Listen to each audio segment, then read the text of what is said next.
Hello friends, welcome to our channel. Today we're going to take a look at another horrible case with you, the case of Antonia Barra. Antonia Barra was born on December 3, 1999, in Tamoco, Chile, to a wealthy family. She was the youngest of 5 children, with 2 older brothers, Sebastian and Ignasio, and 2 sisters, Catalina and Carla. Antonia was particularly close to Catalina, whom she considered her best friend and confidant. Her parents valued education and encouraged their children to pursue their interests, including sports and music. As the youngest child, Antonia was especially loved and spoiled by her parents. Despite this, she was a diligent student and dreamed of studying tourism and traveling the world. At the age of 15, Antonia met Martín on social media in 2015. Martín was 8 years older than Antonia and lived in the same city. He was divorced and had a child from a previous marriage. Little is known about Martín's early life, except that he was born in February 1992 in Tamoco to Ivan Pronas and Paula Dare. When Martín was 20, he got a girl from his school pregnant, and to avoid scandal and punishment, he married her. However, the marriage ended shortly after the birth of their child. Martín and Antonia were acquaintances who knew each other from socializing with young people on social networks between 2015 and 2017. However, their relationship remained purely platonic. After Antonia graduated from high school and enrolled in university, she relocated to a different city, and they lost touch. At university, Antonia focused on her studies in the travel industry, formed new friendships, and explored new hobbies. Martín was no longer on her mind. During her breaks from university, Antonia would return to her hometown but primarily stayed in touch with her family, including her parents and siblings. During her time at university, Antonia developed a close bond with a fellow student named Consuela Herb, and they became nearly inseparable. She also started a romantic relationship with a student named Rodrigo Aguad, which lasted for approximately a year. However, they got into a dispute at the beginning of the new semester in September 2019 and decided to take a break from each other. Antonio had recently gone through a breakup and was feeling down. Luckily, the Chilean national holiday was just around the corner, offering a long weekend and a chance to take her mind off things. She and her best friend decided to attend an electronic music festival in the charming town of Pucón. They carpooled with 3 classmates, using Consuela's car. As it happened, close friends of Antonio's family owned a summer house in Pucón, and since the owners were out of town, they kindly offered Antonio and her friend the use of their house, even providing them with the spare key. Upon arrival, the group split up, and they friends settled into the spacious and cozy house, looking forward to a relaxing weekend getaway. On the evening of September 18th, Antonia ran into Martín while walking around the city, and they struck up a conversation. As it turned out, Martín was also in town for the festival with his friends and was staying in a large rented house just outside the city center. They hit it off and made plans to meet up the next day at a party at a popular nightclub. Antonia called her parents to fill them in on her plans, and her father warned her to be careful and not to drink too much. Antonia laughed it off and promised to be responsible. The next day, Antonia and her friends spent hours getting ready for the party, choosing outfits and doing their makeup. Before heading out, they shared a bottle of wine and then took a taxi to the club. When they arrived, they ordered a bottle of champagne at the bar and drank it together before hitting the dance floor. It was after midnight when Martín and his friends arrived at the club. Antonia was already quite drunk by then, but she continued to drink and dance with Martín. According to her friend, Consuela, Antonia was advised to slow down, but she didn't listen. At one point, Consuela lost track of Antonia and spent half an hour searching for her. When she finally found her, Antonia was in another room with Martín, barely able to stand due to her intoxication. Consuela saw her classmate Benjamin Morales at the club and asked for his help in getting her friend Antonia home. However, Antonia refused to leave, saying the night was still young. A short while later, she started to feel unwell, and her friends took her outside for some fresh air. After she felt a bit better, she returned to the club. Consuela went to Antonia later that night and told her that she was exhausted and ready to head home. However, Antonia declined, wanting to stay and continue having fun. Consuela then left the club, giving up on convincing Antonia to leave with her. She took a taxi home and went straight to bed. Benjamin saw Martín escorting Antonia out of the club, holding her because she was swaying from side to side. According to Benjamin, Antonia was too drunk to fight back, and Martín took advantage of her state. They waited near the entrance for a while, allowing Antonia to recover a bit. Soon, Martín's friends arrived and suggested they continue partying at their rented house. The company ordered a taxi, but Martín and Antonia decided to walk, as she was unwell and disoriented. Surveillance cameras captured their walk, showing the man supporting a drunk student who was trying to break free from his grasp. Along the way, they stopped at a 24-hour supermarket, where Martín purchased beer. Inside the empty store, Martín attempted to kiss she, but she pushed him away and turned her back on him. It was clear she was uncomfortable, but her intoxication left her unable to resist or escape. Martín, being stronger, continued to lead Antonia, and they eventually arrived at the rented house around 8 a.m. The people in the living room saw that she was upset, but she was too drunk to clearly communicate her distress. Despite Antonia's obvious unease, Martín continued to hug and try to kiss her. The other friends, also heavily intoxicated, failed to intervene. Eventually, they retreated to a bedroom, where the man assaulted she while she was in a dazed state. Antonia was confused and disoriented as Martín ignored her attempts to resist and stop him. After the incident, he rejoined his friends in the living room and continued the party, leaving Antonia alone in the bedroom.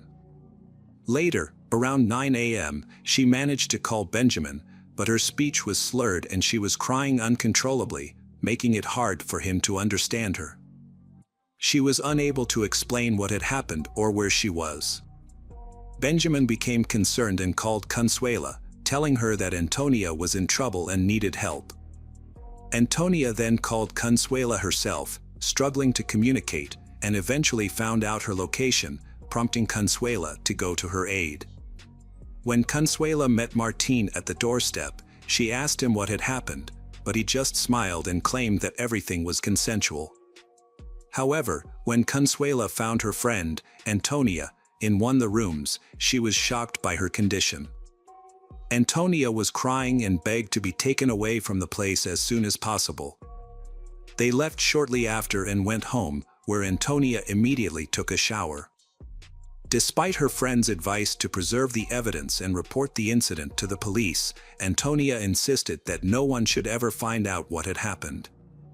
She tried to act normally when she spoke to her parents later that day, hiding her true emotions. The next morning, Antonia and her friends returned to the student dormitory. In the aftermath, Antonia struggled to cope with the trauma. She tried to forget the nightmare and resume her normal life, attending classes and socializing with friends. However, only Consuela noticed that Antonia was not okay. As time passed, Antonia's mental state deteriorated, and she gradually fell into a deep depression. Antonia was traumatized and didn't want to talk to anyone about what had happened to her. She refused to file a police report, fearing that it would only spread the news and make things worse. However, rumors about her began to circulate quickly. They would whisper, point, and laugh at her. One of her classmates even had the audacity to ask her about the rumors in front of everyone. However, what sent Antonia over the edge was a phone call from Rodrigo, her ex-boyfriend, with whom she still had strong feelings and had been holding on to the hope of rekindling their relationship. During the call, Rodrigo repeated all the rumors he had heard and told Antonia that he never wanted to see her again. Antonia broke down in tears, trying to defend herself and explain that the rumors were not true. But Rodrigo was unforgiving, using derogatory language to describe her and calling her promiscuous before hanging up.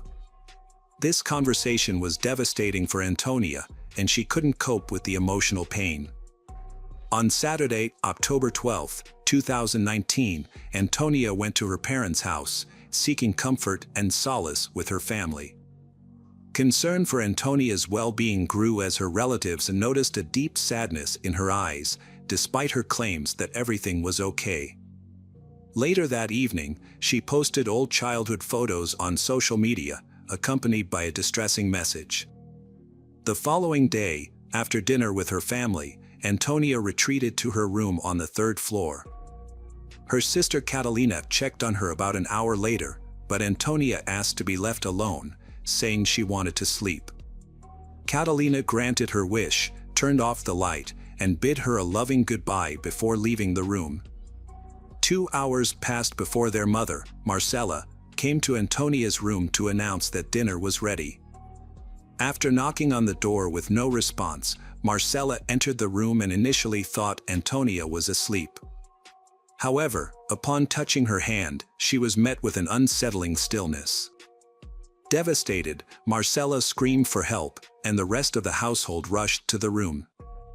In a state of panic, they called for emergency services while attempting to revive Antonia on their own before medical professionals arrived.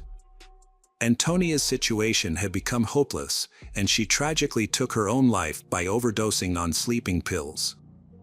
The investigation into her death and the first attempts to hold the perpetrator accountable began. The news shocked her family and friends, as many were unaware of the severe emotional distress Antonia had been experiencing. As Antonia's parents sought to understand what had happened to their daughter, they spoke with her friends and classmates. They were shocked by the rumors and gossip that had been circulating about Antonia. Consuela, in particular, shared everything she knew, but the parents felt that more needed to be done. They hired a top private detective to help reconstruct the events leading up to Antonia's death and gather evidence to bring the person responsible to justice. Alejandro, determined to seek justice for his daughter, used his connections to organize a press conference. In front of dozens of cameras, he shared the devastating truth: his daughter had been the victim of forced bullying, which she had been unable to survive. The person responsible, he emphasized, remained at large. The detective reconstructed the timeline of events from that fateful night and gathered statements from several key witnesses, including Consuela, Benjamin, and a few other university students, who were willing to testify in court. With all the evidence collected, the Antonia family petitioned the court to arrest and prosecute Martín for his actions. However, the police determined that the evidence presented was insufficient to warrant taking him into custody. Martín claimed that everything that happened was consensual, although he admitted that both parties were intoxicated. Furthermore, the victim did not report the incident to the police. As a result, Martín remained free, and he and his family subsequently filed a lawsuit against the Antonia family, accusing them of defamation, harassment, and the unauthorized disclosure of their personal information. According to the Martín family, Antonia's relatives had slandered their son and brother, Martín. In response, the Martín family decided to hold a press conference to defend themselves publicly. They argued that Martín's reputation had been harmed without justification and presented themselves as the ones who had been wronged. The Martín family also accused Antonia of sharing their personal contact information, including their home address, phone numbers, and social media handles. As a result, Martín and his family received daily insults and anonymous death threats. The Martín family maintained that Martín's guilt had not been proven and that everything had happened by mutual consent. They expressed their willingness to defend Martín's case in court. Surprisingly, after this statement, the police supported the Martín family, causing Antonia's relatives to stop making negative comments about them and to stop sharing personal data. This sudden change was a major blow. This unexpected turn of events was a significant setback.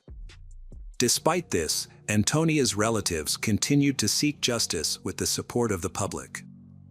Victims who were initially silent about their experiences began speaking out after Antonia's case gained widespread public attention. Within a month, 8 more girls came forward to the police, claiming they too had been harassed and assaulted by Martín. They had previously remained silent, fearing they would be condemned and censured. One of the victims was just 13 years old at the time of the assault. As more girls who suffered at the hands of Martín began contacting the police, he was eventually taken into custody. Martín was arrested in June 2020 and held at Tamoco City Prison on suspicion of committing assaults between 2011 and 2019. However, Martín was released on his own recognizance less than a month after his lawyer intervened, and was allowed to remain free for the duration of the investigation. Furthermore, several lawsuits filed by the injured girls were rejected due to the statute of limitations having expired. There was a high likelihood that many cases would be disregarded. Out of 8 appeals, only 2 were registered by the court. The release of Martín from custody and the rejection of the victims' claims sparked widespread outrage. Protests and rallies erupted nationwide, with thousands demanding justice. In response, the prosecutor's office re-examined the case and pushed for a change in Martín's bail conditions, seeking to return him to custody. Meanwhile, the statute of limitations was lifted for all cases of violence committed by Martín. During his trial in February 2021, his social media messages were revealed, in which he boasted about his actions to friends. It was also discovered that Martín kept a collection of his victims' underwear at home, taken as trophies. This collection included items from victims who had previously reported him to the court, as well as a belonging of Antonia's. On August 26, 2021, Martín was charged with 9 counts of crimes involving sexual misconduct. 3 of the victims were minors when the incidents occurred. The Antonia family appealed to the public to speak out against violence and bring those responsible to justice. The trial began in June 2022, allowing Martín's lawyers sufficient time to prepare. They presented witness statements and surveillance footage showing that Antonia left with the defendant voluntarily and did not attempt to resist him. The defense challenged the testimonies of other victims, but in August 2022, the court delivered a guilty verdict against Martín. He was convicted of 8 crimes involving sexual misconduct and causing Antonia's nervous breakdown, which ultimately led to her death. Martín was sentenced to 20 years in prison. However, his lawyers, led by Pinus, promptly filed an appeal. On December 29, the Supreme Court ordered a new trial. In March 2023, Martín's case was assigned to the Public Defender's Office. During the new trial, Martín maintained his innocence, attributing the events leading to Antonia's death to the large quantity of alcohol they had consumed together. Despite this, on July 7, 2023, Martín was found guilty again. The court reduced his initial 20-year sentence to 17 years, considering the 3 years he had already spent in prison. He had only 14 years left to serve. However, Antonia's family expressed dissatisfaction with this decision in an official press release made by her father. They noted that no punishment could bring back their daughter. During the ongoing lawsuits, Antonia's family and other victims affected by Martín's actions joined forces with public figures to advocate for women's rights. Together, they worked to amend the criminal code, specifically the sections related to sexual offenses. Their objective was to protect the rights of victims of harassment and sexual violence. Hello friends, welcome to our channel. Today we're going to take a look at another horrible case with you. The case of Brooke Skylar Richardson. In Ohio, the Richardson family, consisting of Kim, Scott, and their children Jackson and Skylar, seemed like a typical family. Skylar was a cheerleader who struggled with an eating disorder from a young age. Her mother Kim first noticed this when Skylar was 12 years old and refused to buy gum with more than 5 calories. As a flyer on the cheerleading squad, Skylar felt pressured to maintain a certain weight. This obsession with her body image led to a constant fear of gaining weight. During cheerleading season, Skylar started throwing up after meals to control her weight, which only made her issues worse. When the season ended, her struggles intensified. Skylar experienced episodes of binge eating, followed by periods of starvation or extreme dieting. Her parents grew concerned, but Skylar shut down whenever they tried to talk to her about it. They sought professional help from various doctors and therapists, who eventually diagnosed Skylar with body dysmorphia, a condition where she obsessively focused on a perceived flaw in her appearance. In July 2016, Skylar began dating a friend's cousin, but the relationship didn't last long. By January 2017, she had moved on to a new boyfriend, Brandon, and seemed genuinely happy and healthy. Her parents noticed her weight gain and thought her eating disorder was under control. In February, Skylar picked out her prom dress, a tightly fitted gown that required her to be laced into it. During a family vacation in mid-March, she wore a 2-piece bathing suit and looked wonderful. Her mom, Kim, wanted her to start taking birth control pills to protect her health. In mid-April 2017, Skylar visited her mother's gynecologist to obtain a prescription for birth control. However, during the visit, the doctor informed Skylar that she was approximately 8 months pregnant.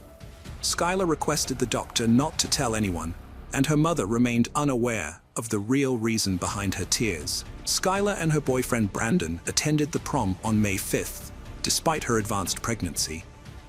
2 months later, on July 14, 2017, the police showed up at the Richardson home. They informed Skylar's parents, Kim and Scott, that they needed to speak to the teenager about something she may have witnessed. The police officers assured the parents that Skylar was not in trouble and took her at their word. Scott decided to drive Skylar to the police station, unsure of what awaited them. The police wanted to question Skylar regarding a call they received from a gynecologist's office. A patient of an OB/GYN doctor gave birth to a stillborn baby and buried it in their backyard. The police were informed and took Skylar, the patient, into custody for questioning. Her father was not allowed to be present during the initial interview. The police read Skylar her rights and shared the details of the doctor's report. According to the doctor, Skylar had discovered her pregnancy on April 26th, but later reported that the baby was not alive and had been buried in the backyard.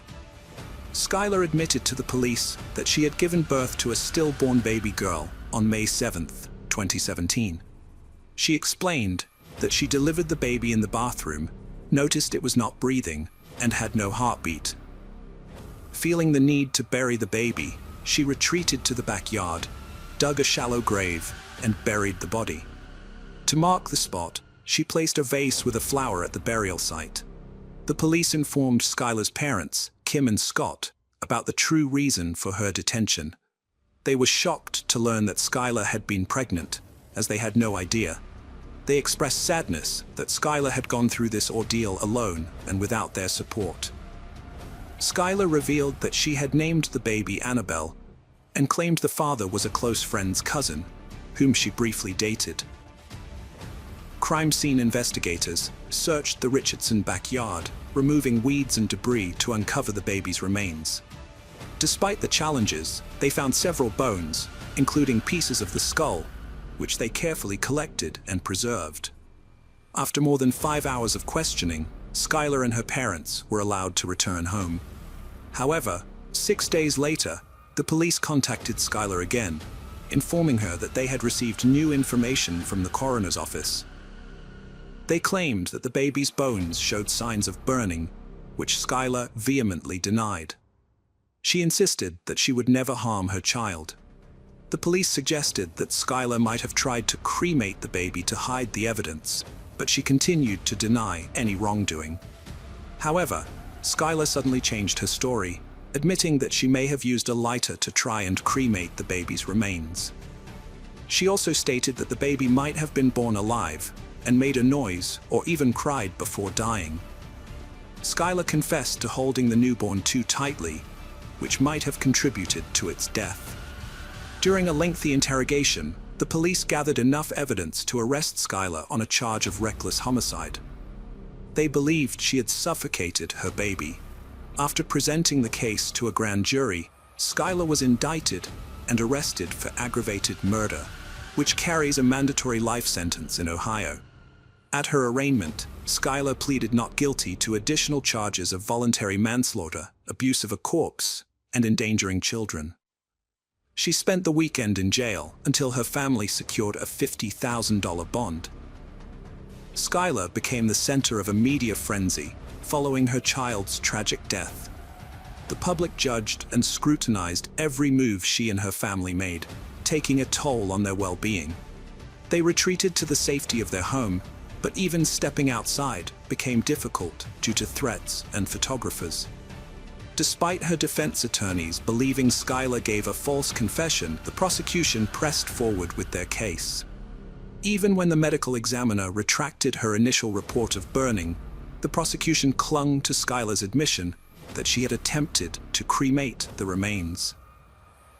Throughout this period, Skylar's family endured immense stress and fear. The public scrutiny and threats made their lives unbearable, and they struggled to navigate a world under constant scrutiny. Skylar's defense attorneys worked tirelessly to defend her against the charges. Skylar's family raised the $50,000 bail, but as a condition of her release, she was ordered to wear an ankle bracelet. She remained confined to her home, avoiding public appearances. Over 12 months, Skylar's life took a different path. Her university plans were put on hold as she awaited trial for her baby's murder.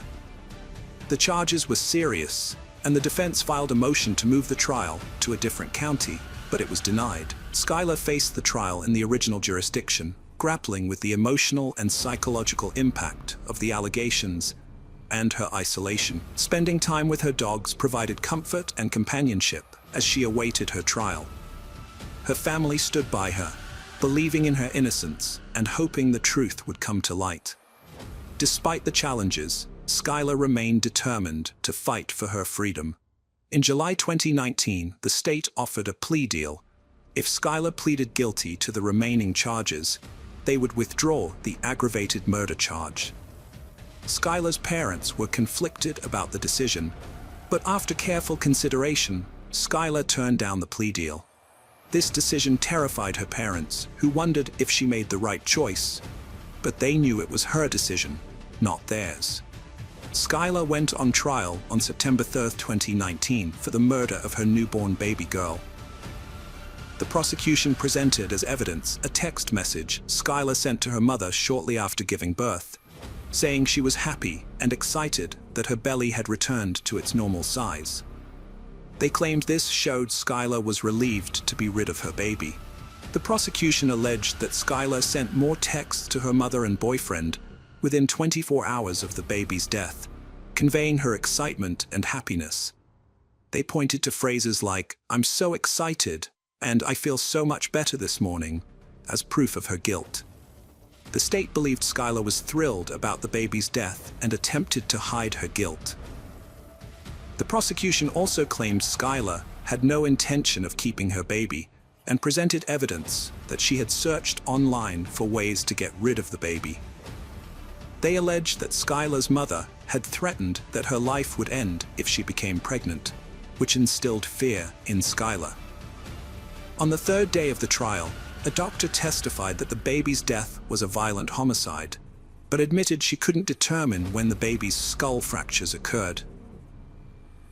The defense challenged the doctor's findings, suggesting she may have been biased. The defense also questioned the doctor's methods, pointing out that she didn't examine the remains under a microscope or consult with an obstetrician. Another doctor, a fetal medicine specialist, testified that it was unlikely the baby was stillborn, citing Skylar's admission that she felt the baby moving inside her. The prosecution's case included shocking evidence, including images of the deceased baby's remains, which visibly affected Skylar during the trial. Skylar's reaction to seeing pictures of her baby's remains was to stare straight ahead, avoiding eye contact. This stoic behavior contrasted with her emotional response the previous day when the judge entered the room. Skylar's defense attorneys argued that her life was far from perfect, even before the murder accusation. They claimed the prosecution's evidence was incomplete and misleading, and some texts were taken out of context. They emphasized that Skylar's frequent use of certain language did not prove she murdered her daughter. The defense highlighted Skylar's mental health struggles, particularly her long battle with an eating disorder. They presented evidence of her regular visits to a psychologist and nutritionist, along with pictures showing her varying weights and appearances. They argued that despite her physical state, Skylar tried to comfort and care for the lifeless body after giving birth. Skylar's attorney explained that she intended to tell her family about the pregnancy, but never had the chance. According to her doctor, she had 8 to 10 weeks before delivery and planned to attend prom and graduate before telling her mother, whom she knew would be unsupportive. An obstetrician testified that the baby was stillborn, and Skylar's description of the baby's appearance suggested it was not a healthy newborn. The doctor pointed out that Skylar only gained 15 pounds during pregnancy, possibly restricting the baby's development due to her eating disorder. The defense aimed to cast doubt on Skylar's statements to the police, suggesting she only told them what they wanted to hear. They argued that other factors may have contributed to the baby's death, and Skylar did not harm the baby. Skylar Richardson's trial lasted for 1 week, after which the jury deliberated for just 4 hours before returning a verdict. She was acquitted of aggravated murder, involuntary manslaughter, and child endangerment, but convicted of abuse of a corpse, a felony that carries a sentence of up to 1 year in prison. The judge ordered her to be held in jail until her sentencing hearing, which took place the next day. During the sentencing hearing, Skylar apologized for her actions and acknowledged the harm she had caused. The judge strongly admonished her for her role in the tragic loss of her baby, believing that if she had made better decisions during her pregnancy, her child would still be alive today. The judge sentenced her to 3 years probation for abuse of a corpse, emphasizing that her actions were morally reprehensible and illegal.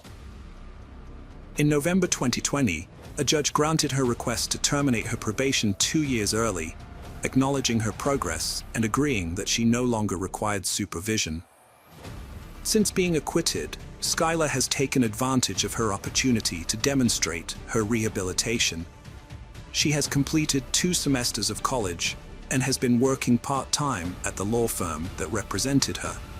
Although she has faced challenges in finding employment due to her probationary status, Skylar remains determined to pursue her career goals, including attending law school and becoming a public defender. Friends, welcome to our channel. Today we're going to take a look at another horrible case with you. The case of Corey Richens. Eric Richens was born on May 13, 1982, and left a lasting impact on those around him. As a child, Eric was passionate about sports, actively participating in basketball, baseball, and soccer, which showcased his athletic talent and enthusiasm for staying active. Eric's true passion, however, was anything that involved being outdoors. He was an exceptional hunter, known for his impressive marksmanship, and had amassed an impressive collection of trophy animals from around the world. With his vibrant personality, Eric had the ability to light up any room he entered, spreading joy and laughter through his storytelling, playful pranks, and contagious laughter. As an adventure seeker, Eric lived life to the fullest in Utah, where he owned a wide range of motorized vehicles, including trucks, four-wheelers, and snowmobiles. He loved exploring the outdoors and relishing the thrill of adventure. Despite his love for fun and adventure, Eric was deeply committed to his faith, being a devoted member of the Church of Jesus Christ of Latter-day Saints. Eric's family supported him on a 2-year mission trip to Mexico City, where he became fluent in Spanish. After high school, he attended the University of Utah, earning a degree in international studies with a minor in Spanish in 2009. While working in construction, Eric frequently visited Home Depot, where he met Curry Darden. Over time, they developed a friendly connection, and Eric found himself attracted to her charming personality and beauty. However, he was too shy to approach her directly, so Eric asked a friend to help him get her phone number. One day, while Eric was shopping at Home Depot, his friend discreetly asked Curry for her number, telling her that Eric was interested in getting to know her better. Eric anxiously waited to see if his plan would work. Eric took the next step and called Curry to set up their first in-person meeting, unaware that it would be a life-changing event. As soon as they met, they clicked, and their first date marked the start of a romantic journey. As they introduced each other to their families, their bond grew stronger. Curry's family welcomed Eric with open arms, and Eric's family was equally impressed by Curry's character and how well she fit with him. Although Eric's sisters, Katie and Amy, were initially cautious, they soon warmed up to Curry and accepted her into their family. In 2013, Eric and Curry got married in an intimate ceremony, making their relationship official. After their wedding, Curry gave birth to their first child, Carter, followed by Ashton and then Weston, completing their ideal family. Eric naturally took to being a father, and his boys looked up to him. Eric took great pride in his son's accomplishments, whether they excelled academically, athletically, or artistically. He consistently showed his support by attending their events and celebrating their successes. Later, Eric established a successful stonemasonry business, which flourished due to his exceptional craftsmanship and attention to detail. Clients sought him out for his expertise in creating beautiful stonework.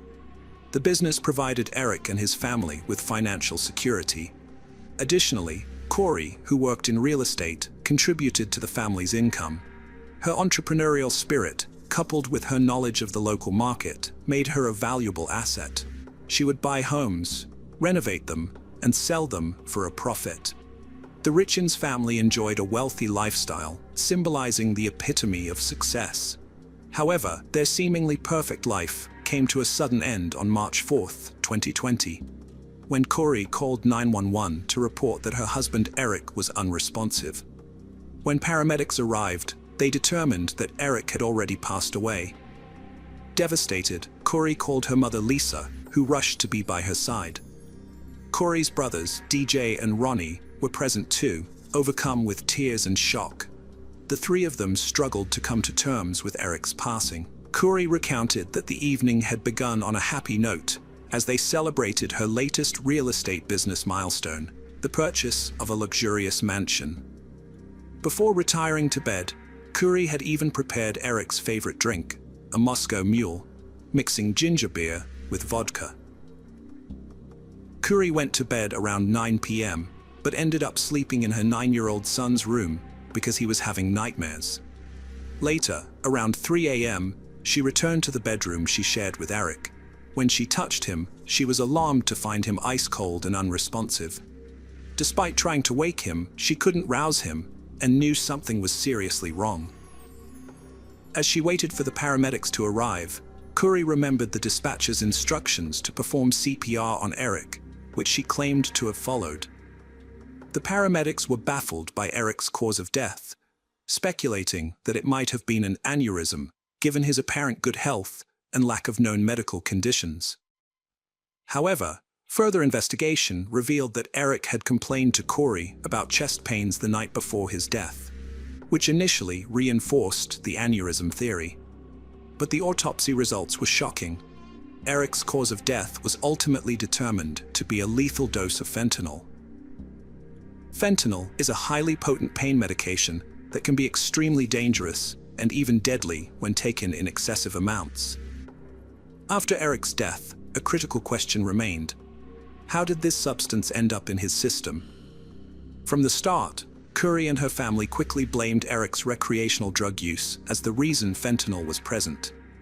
Curry explained that Eric would take a THC-infused gummy every night to relax, as he preferred THC, the psychoactive ingredient in cannabis, to unwind. However, Curry, her mother, and brothers had concerns about the origin of these gummies, suspecting that Eric didn't always buy them from trustworthy sources, and instead purchased them illegally.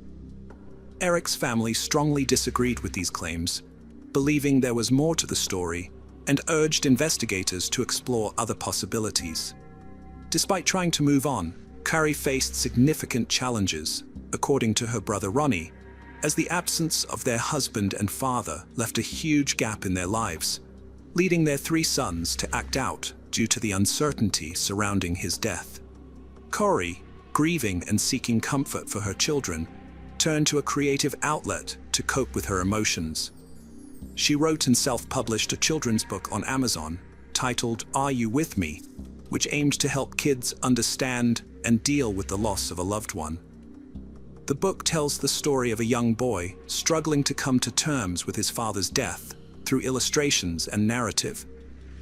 In the book, Curry portrayed Eric, her late husband, as a protective angel always watching over their son. Her mother, Lisa, praised the book, saying it brought some comfort to Curry and her grandchildren as they navigated their emotions and rebuilt their lives. However, detectives investigating Eric's death soon uncovered evidence suggesting foul play. Just weeks after Curry appeared on local Utah news stations promoting her book and sharing her grief, she was arrested and charged with her husband's murder on May 8, 2023. The community was stunned by the arrest, and the tragic turn of events transformed what was initially a heartwarming story of a grieving wife and mother into an unbelievable tale of betrayal and tragedy. Curry is accused of murdering Eric by poisoning him.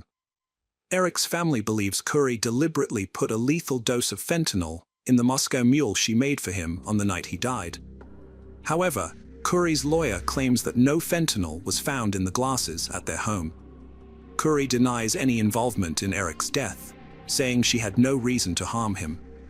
Her mother, Lisa, was shocked to hear about her daughter's alleged involvement and told investigators that the couple was happy and had no reason to kill each other. But as detectives dug deeper, they found that Curry and Eric's relationship was not as perfect as they seemed.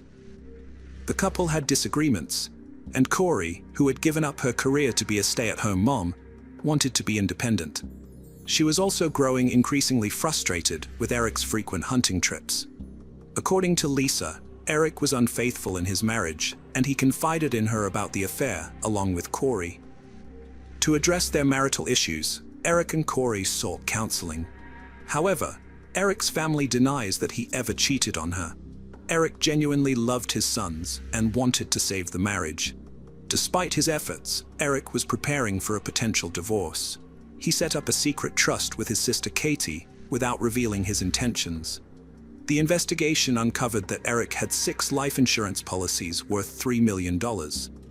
Furthermore, Curry forged Eric's signature on an additional $100,000 policy just 2 months before his death. It was also discovered that Curry allegedly stole money from Eric's personal accounts and misused business funds over several years. Contrary to her claims, Curry's house-flipping business was failing, according to Eric's family representative. Curry's company was deeply in debt, with millions of dollars owed. According to the spokesperson, Curry urgently needed cash, and a prenuptial agreement signed before the marriage stated that she would not inherit the business assets if they were to divorce. However, if Eric were to pass away before her during their marriage, the assets would transfer to Curry. The spokesperson's claims were disputed by Curry's attorney, who maintained that the business was not in financial trouble. The attorney explained that the debt was a normal part of the house-flipping business, as it relied on lines of credit that would be repaid once the properties were sold. Curry's attorney clarified that the large debt figure mentioned was simply a result of regular business transactions. Curry's mother, Lisa, recalled that Eric had been supportive of Curry's business ventures, particularly when they bought the mansion where they were celebrating on the night of his death. In Heber Valley, Utah, a 10-acre estate with a mansion sat vacant since its construction in 2017, despite being close to popular ski resorts and Deer Creek Reservoir. This prime location offered endless opportunities for outdoor recreation. Corey, with the help of investors, bought the mansion with plans to renovate and transform it into a recreational hub. Her goal was to sell the property at a significant profit. After consulting an accountant, Corey and Eric discovered that they could potentially make a $12 million profit from the sale of the property, a substantial return on the initial $3 million investment. However, there's a discrepancy in Eric's involvement. While he seems to be on board with the purchase, his family claims he was against it and had a heated argument with Corey about buying the mansion. Eric's family spokesperson claims that Corey gave Eric a drink containing fentanyl on the night of his death, and they believe this was not Corey's first attempt to harm Eric. They allege that in 2019, during a trip to Greece, Eric became violently ill after Corey gave him a drink, but Corey's brother Ronnie denies this, saying Eric was mistakenly given an alcoholic drink by a bartender while taking antibiotics. Eric's family also claims that Corey tried to kill Eric again on Valentine's Day 2022, a month before his death, when she brought him a sandwich that caused him to break out in hives and struggle to breathe. After Eric's death, Corey's behavior was questioned, including an incident where she allegedly attacked her sister Amy when she tried to open a safe containing a large amount of cash. Corey claimed she was defending herself to retrieve important documents, but was charged with assault and pleaded no contest in June 2023. Corey appeared in court for a 4-hour bail hearing, during which her attorney tried to convince the judge to release her on bail. Prosecutors presented 3 witnesses and evidence to argue that Corey had poisoned her husband. One of the witnesses, a cell phone expert, testified about Google searches found on Corey's phone, including queries about retrieving deleted iPhone messages, FBI's ability to find deleted messages, and the lethal dose of fentanyl. However, Corey's attorney countered that these searches were conducted after her husband's death, as Corey sought answers to the accusations against her. The prosecution also questioned the lead detective about potential sources Corey might have used to obtain the drugs that killed Eric. According to the detective, a woman named Carmen Laba, who claimed to work as a cleaner for Corey's business and home, told investigators about a meeting that took place in early 2022.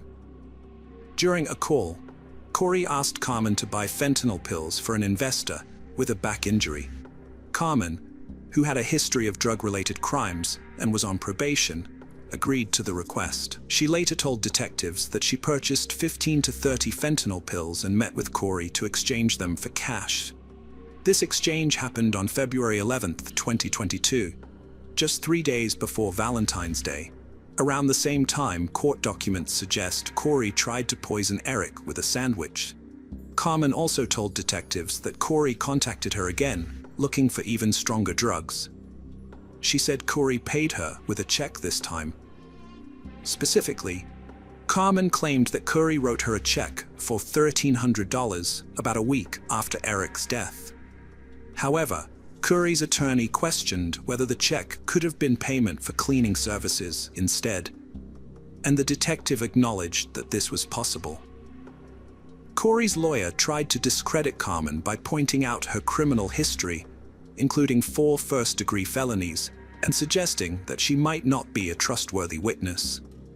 The lawyer claimed that Carmen may have been coerced into saying she sold drugs to avoid a long prison sentence, as the detective allegedly told her she would face serious consequences if she didn't cooperate. The lawyer also asked if there was any physical evidence to prove Carmen had bought drugs. The detective admitted that they found no text messages showing Corey asking Carmen for drugs, and no witnesses came forward to confirm they had seen the exchange. At the bail hearing, Eric's sister spoke to the judge, expressing her family's distress over Eric's death, and their fear that if Corey was released on bail, he would cause them further pain. Eric's sister asked the judge to keep Curry in custody, and the judge accepted her request. Meanwhile, Curry's family was upset because Curry was not allowed to leave jail before her trial and would have to stay there. They believed that Curry's time in jail was affecting her mental and physical health. In 2023, something serious happened to Curry while she was taking medicine given to her by the jail officials. She had a seizure and was quickly taken to the hospital from the jail. While Curry was in jail, she claimed that the officials gave her the wrong medication, which caused her to experience adverse effects. Fortunately, she recovered after being treated at a hospital. During her hospital stay, jail officials found a handwritten, unsent letter in her cell. They filed it into court records, claiming it was a note from Curry to her mother. Prosecutors argued that this letter provided additional evidence of Curry's intentions and motivations. In November 2023, they requested a no-contact order to restrict Curry's access to her mother and brothers, mainly due to the letter. Prosecutors claimed that the letter was evidence of witness tampering. According to prosecutors, the letter instructed Curry's mother on how her brother Ronnie should testify in court. Specifically, Curry allegedly wanted Ronnie to claim that Eric had admitted to obtaining pain pills containing fentanyl from Mexico during his trip abroad. The letter also instructed Ronnie to obtain text messages from Eric discussing his drug use. Curry stressed the need to link Eric's Mexico activities to his alleged drug involvement. Despite this, she vehemently denied accusations that a letter was an attempt to tamper with witnesses, claiming it was a work of fiction she wrote as a fantasy story. The judge ruled in her favor, as the prosecution failed to prove witness tampering. Currently, Curry and Eric's family are fighting for custody of their 3 sons, who are living with one of Eric's relatives. Although Curry is in jail, she still gets to see her sons through twice-weekly video calls. While her family has not been allowed private visits with the children, they regularly attend their sports events and practices, which are open to the public. If convicted of poisoning her husband Eric with fentanyl, Curry faces a sentence of 25 years to life. Multiple civil lawsuits have been filed against Curry, all related to Eric's estate. A central issue in these cases is the custody of Eric's children. Eric's family thinks that Curry's family is motivated by a desire to control Eric's assets, as whoever gets custody of the children will also gain control of his money. Curry's trial is scheduled to start in 2025. Hello friends, welcome to our channel. Today we're going to take a look at another horrible case with you. The case of Pam Hupp. Pam Hupp was born on October 20th, 1958 in Delwood, Missouri. As the second child of the Newman family, she married Mark Hupp and they had 2 children together. In 2001, the family moved to Fallon, Missouri. Pam had a varied work history, including a job as a life administrator at State Farm until 2010, when she stopped working due to disability claims related to leg and back pain. Despite some past legal issues, including 2 charges of forgery, Pam's acquaintances would never have suspected her of being capable of murder. However, on August 16, 2016, Pam shot and killed Louis Gumpenberger, a mentally challenged man who had been struggling with physical and mental disabilities since a 2005 car accident. Pam claimed that Louis had attacked her with a knife after jumping out of a passing vehicle, and that she had defended herself by slapping the knife away and then shooting him 5 times with her Ruger LCR, which she retrieved from her nightstand. However, this account of events seems suspicious, and it is uncertain what really happened that day. Pam accused Louis of instructing her to drive him to the bank to withdraw money belonging to Russ Faria, a man wrongly convicted of murdering his wife Betsy in 2011. According to Pam, Louis became agitated and excited, saying, "We're going to the bank. We're getting Russ's money." However, evidence later revealed that Louis' true intention was to have Louis Gumpenberger attack and kill Pam. A handwritten note found at the crime scene contained instructions for Gumpenberger. First, He was to obtain Russ's money from Pam's apartment. Next, he was to kill Pam and make it look like Russ's wife was responsible.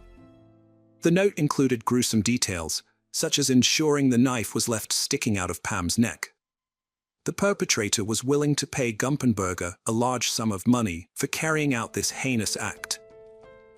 Pam Hupp was arrested for the murder of Lou Gumpenberger. However, a question arose. Was Gumpenberger a hired assassin, or did Pam manipulate him, using a mentally disabled man as a scapegoat? The truth began to unravel when Pam went to the O'Fallon Police Department voluntarily.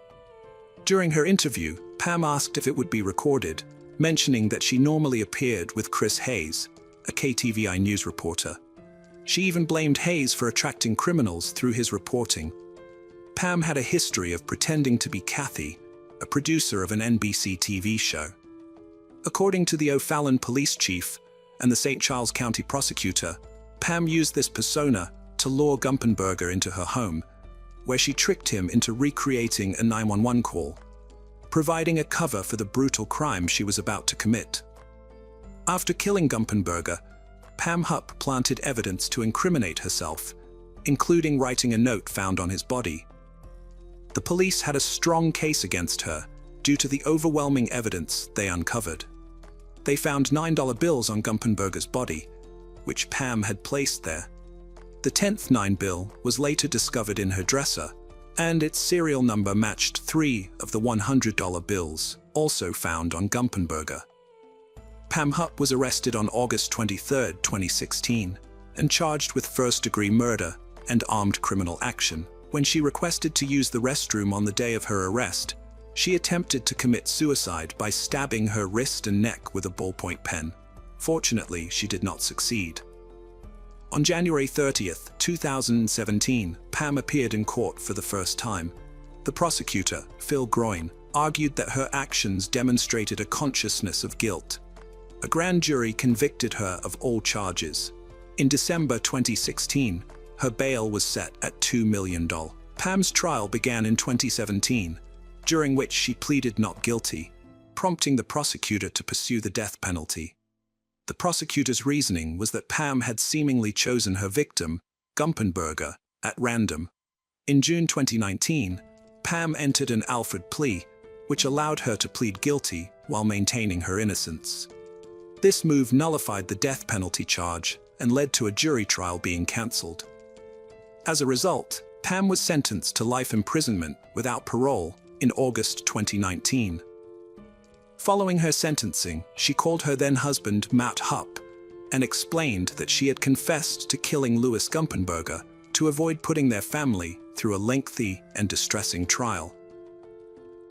During the trial, disturbing facts about Pam's past came to light, shocking the police, judges, and the public. In June 2016, Judge Cunningham ruled that evidence related to the brutal murder of Betsy Faria could be presented in court. This ruling led to the reopening of the Betsy Faria case. Betsy, born Elizabeth Faria, worked with Pam at State Farm as a life insurance administrator and lived in Troy, Missouri, with her husband Russ Faria and 2 daughters from a previous relationship. Betsy was diagnosed with cancer in 2010. In October 2011, she discovered that the cancer had spread to her liver and she only had a few months left to live. Sadly, she passed away on December 22, 2011.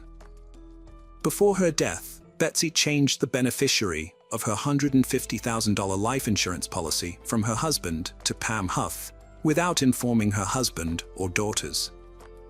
Pam claimed that Betsy had instructed her to set up a trust fund for her daughters, but later alleged that Betsy wanted her to keep the money because they had a romantic relationship.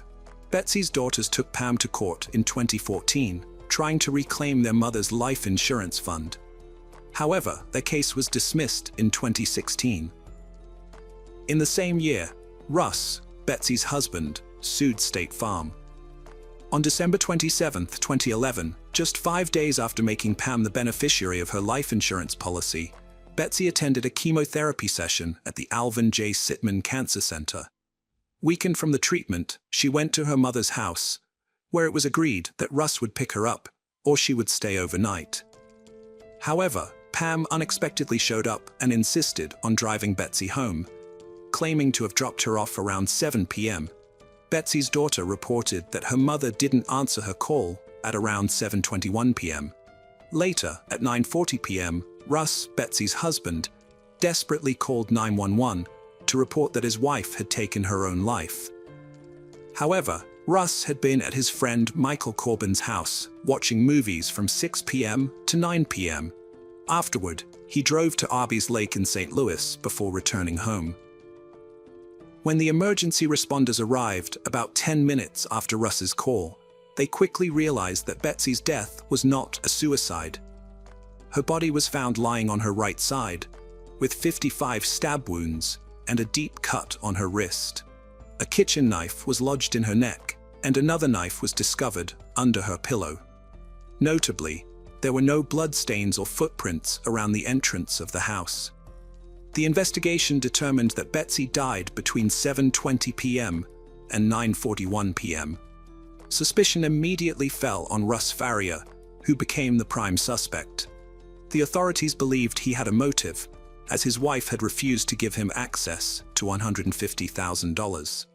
Russ was arrested and charged with his wife's murder, while the real killer remained at large. Russ Faria was arrested the day after Betsy's death. He became the prime suspect due to his 911 call, in which he claimed her death was a suicide. However, a glance at the body immediately ruled out this possibility. Additionally, a pair of blood-stained slippers were discovered in his closet, incriminating evidence against him. Russ was subsequently charged with first-degree murder and armed criminal action in court in January 2012, just a day after his wife's funeral. The investigation revealed more damning evidence against Russ. He performed poorly on a polygraph test, leading police to regard his behavior as suspicious and erratic. Furthermore, at Pam's request, the police searched Betsy's laptop and found a disturbing Word document in which she expressed her fear of losing her life at the hands of her husband. Russ was held on a $250,000 bail, which he couldn't afford, so he was kept in county jail until his trial on November 18, 2013. During police questioning, Pam revealed that Russ had a history of violence, heavy drinking, and had previously threatened Betsy, making it easy to suspect him of the murder. The prosecution argued that Russ had a strong motive to kill his wife. She had received a large sum of $150,000 for her friend, bypassing him in the process. According to Judge Christina Menem, this motive was enough to implicate Russ. At the trial, Russ's lawyer, Joel Schwartz, defended his client's innocence. Schwartz claimed that Russ had spent most of the night with friends who corroborated his alibi. Additionally, Russ had purchased food at a store that evening, which made it physically impossible for him to stab his wife 55 times within the given time frame. Furthermore, there were no bloodstains on his clothes or body. The prosecutor countered that Russ's friends might have been involved in the crime and had lied about his whereabouts that night. The prosecutor suggested that Russ's friends had accompanied him to buy food at ABY and stage an alibi. The presiding judge, Christina Menem, refused to allow Joel Schwartz to present crucial evidence that implicated Pam as an alternative suspect. This evidence included phone records showing Pam was still near Betsy's apartment 30 minutes after she claimed to have left, as well as the fact that Betsy had made parry of a $150,000 life insurance policy just 5 days before her death. Despite Pam having a clear motive, the judge chose to ignore it. In a closed hearing, Pam claimed to have put $100,000 of the insurance money into a trust fund for Betsy's daughters. However, in a later civil deposition, she admitted to keeping the money for herself, stating that she didn't want her daughters, mother, or sisters to have it. Meanwhile, Detective Mike Merkel of the Lincoln County Sheriff's Office reported that a crime scene camera had malfunctioned, resulting in important photographs being unable to be developed. Despite the mounting evidence against him, Russ was convicted of first-degree murder and armed criminal action in November 2013. He was sentenced to life imprisonment without parole for 30 years. Before Faria's second trial, Attorney Schwartz finally obtained the photos that showed no blood trail. To this day, I've tried to identify who in the prosecutor's office sent me those photos, but I've been unsuccessful. Fox 2 News was present in the courtroom when Schwartz dramatically revealed that he had uncovered evidence that police and prosecutors had been hiding. After this, Russ was transferred to the Jefferson City Correctional Center, a welcome development for Pam's sister Betsy. During the trial, Russ's wife testified that he had once pressed a pillow against her face, whispering, "This is what it feels like to die," because she had removed him from her insurance policy. Schwartz pointed out that this story originally came from Pam, but the judge ignored this. Throughout the trial, Russ's friends were falsely accused of being accessories to murder, thanks to the prosecutor's closing speech. Fortunately, no charges were brought against them, even though Russ spent nearly 4 years in prison. In February 2015, attorney Joel Schwartz appealed Russ's conviction. However, back in 2013, Judge Christina Menem had already rejected Schwartz's request to review the case. In 2014, KTVI and the St. Louis Post-Dispatch revisited the case, uncovering some suspicious facts about Betsy's death and her true killer. Their investigation found that Pam Hupp had given contradictory statements to the police, including a false claim that she had left the Faria residence immediately after dropping Betsy off. The Faria murder case was marred by controversy and deceit. A police officer recalled being shocked that nobody suspected Pam, with everyone focusing on Russ instead. A 911 operator testified that Russ seemed genuinely shocked and agitated during their call. However, 2 jurors revealed that crucial information had been withheld from them, raising questions about why the sheriff's department would deliberately hide evidence that favored Russ. The media uncovered a disturbing web of relationships between the prosecuting attorney, ASI, and key figures in the case, including the captain of investigations and a lead investigator. This information led to Russ's retrial in February 2015. The Missouri Court of Appeal transferred the case back to the 45th Circuit Court, where a new judge, Stephen R., took over. He granted a new bench trial due to new evidence and released Russ on bond pending the trial. During the retrial, Russ was allowed to present incriminating evidence against Pam. Some police officers admitted that Pam had told them she saw Russ with another man in a car while she was dropping off Betsy. The CSI agent who handled the crime scene believed that Russ's blood-stained slippers were a setup, and that the blood stain was not from stepping in blood. Russ was acquitted of all charges and released on November 7, 2015. He later filed a lawsuit against ASI and 3 deputy sheriffs for ignoring exonerating evidence and fabricating evidence. In 2020, he was awarded a $2 million settlement. The case also led to repercussions for the officials involved. ASI faced a bar complaint, although it was rejected. She later announced that she was willing to cooperate with the U.S. Attorney's Office and the Lincoln County Commissioner to review her conduct. Judge Christina Menem was suspended for misconduct in a different case and was voted out of office in 2018 for her role in the Faria murder case.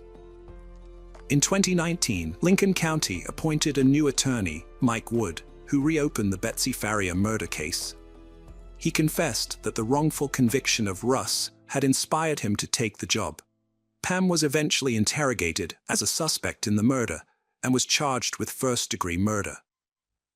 The new prosecutor, Wood, sought the death penalty due to the heinousness of the crime. Betsy Faria was brutally murdered, stabbed 55 times, and her wrist was almost completely severed. Detective Mike Wood condemned the act as animalistic and charged Pam Hupp with the crime. Wood had strong evidence against Pam, including a $150,000 life insurance policy that named her as the beneficiary just days before Betsy's death. Pam had promised to put the money in a trust fund for Betsy's daughter, but instead kept it for herself, claiming that Betsy had wanted her to have it.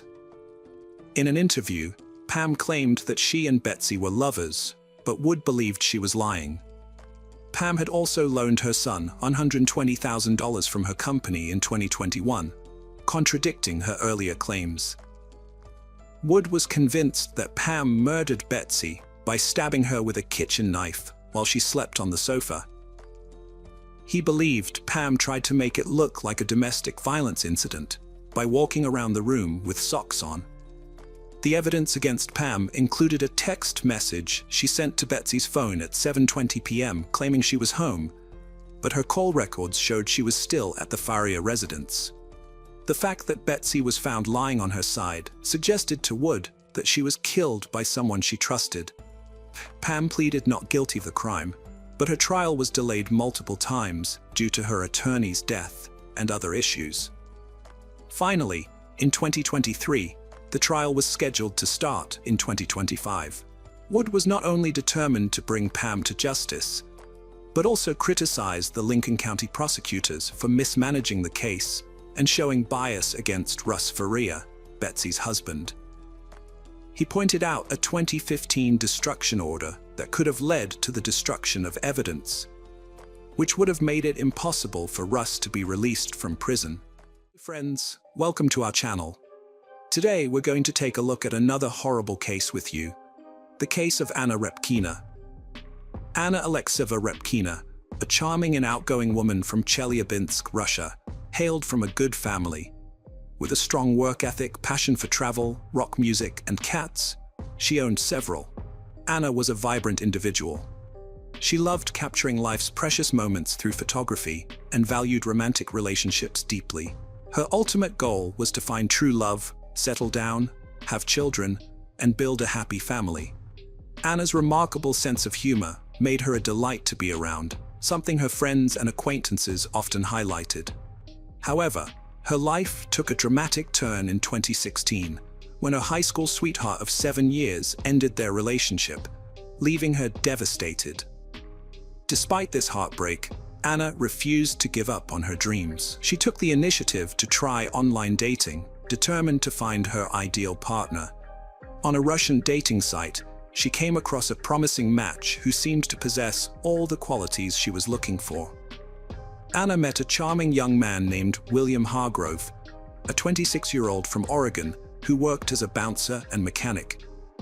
What drew her to him was his fascination with Russian culture, but more importantly, his adoration for her. William consistently showed kindness to Anna, often complimenting her and making an effort to be present for her whenever she needed him, despite the physical distance between them. Those who knew him described William as a charismatic and passionate person with a great sense of humor, who inspired those around him to chase their dreams.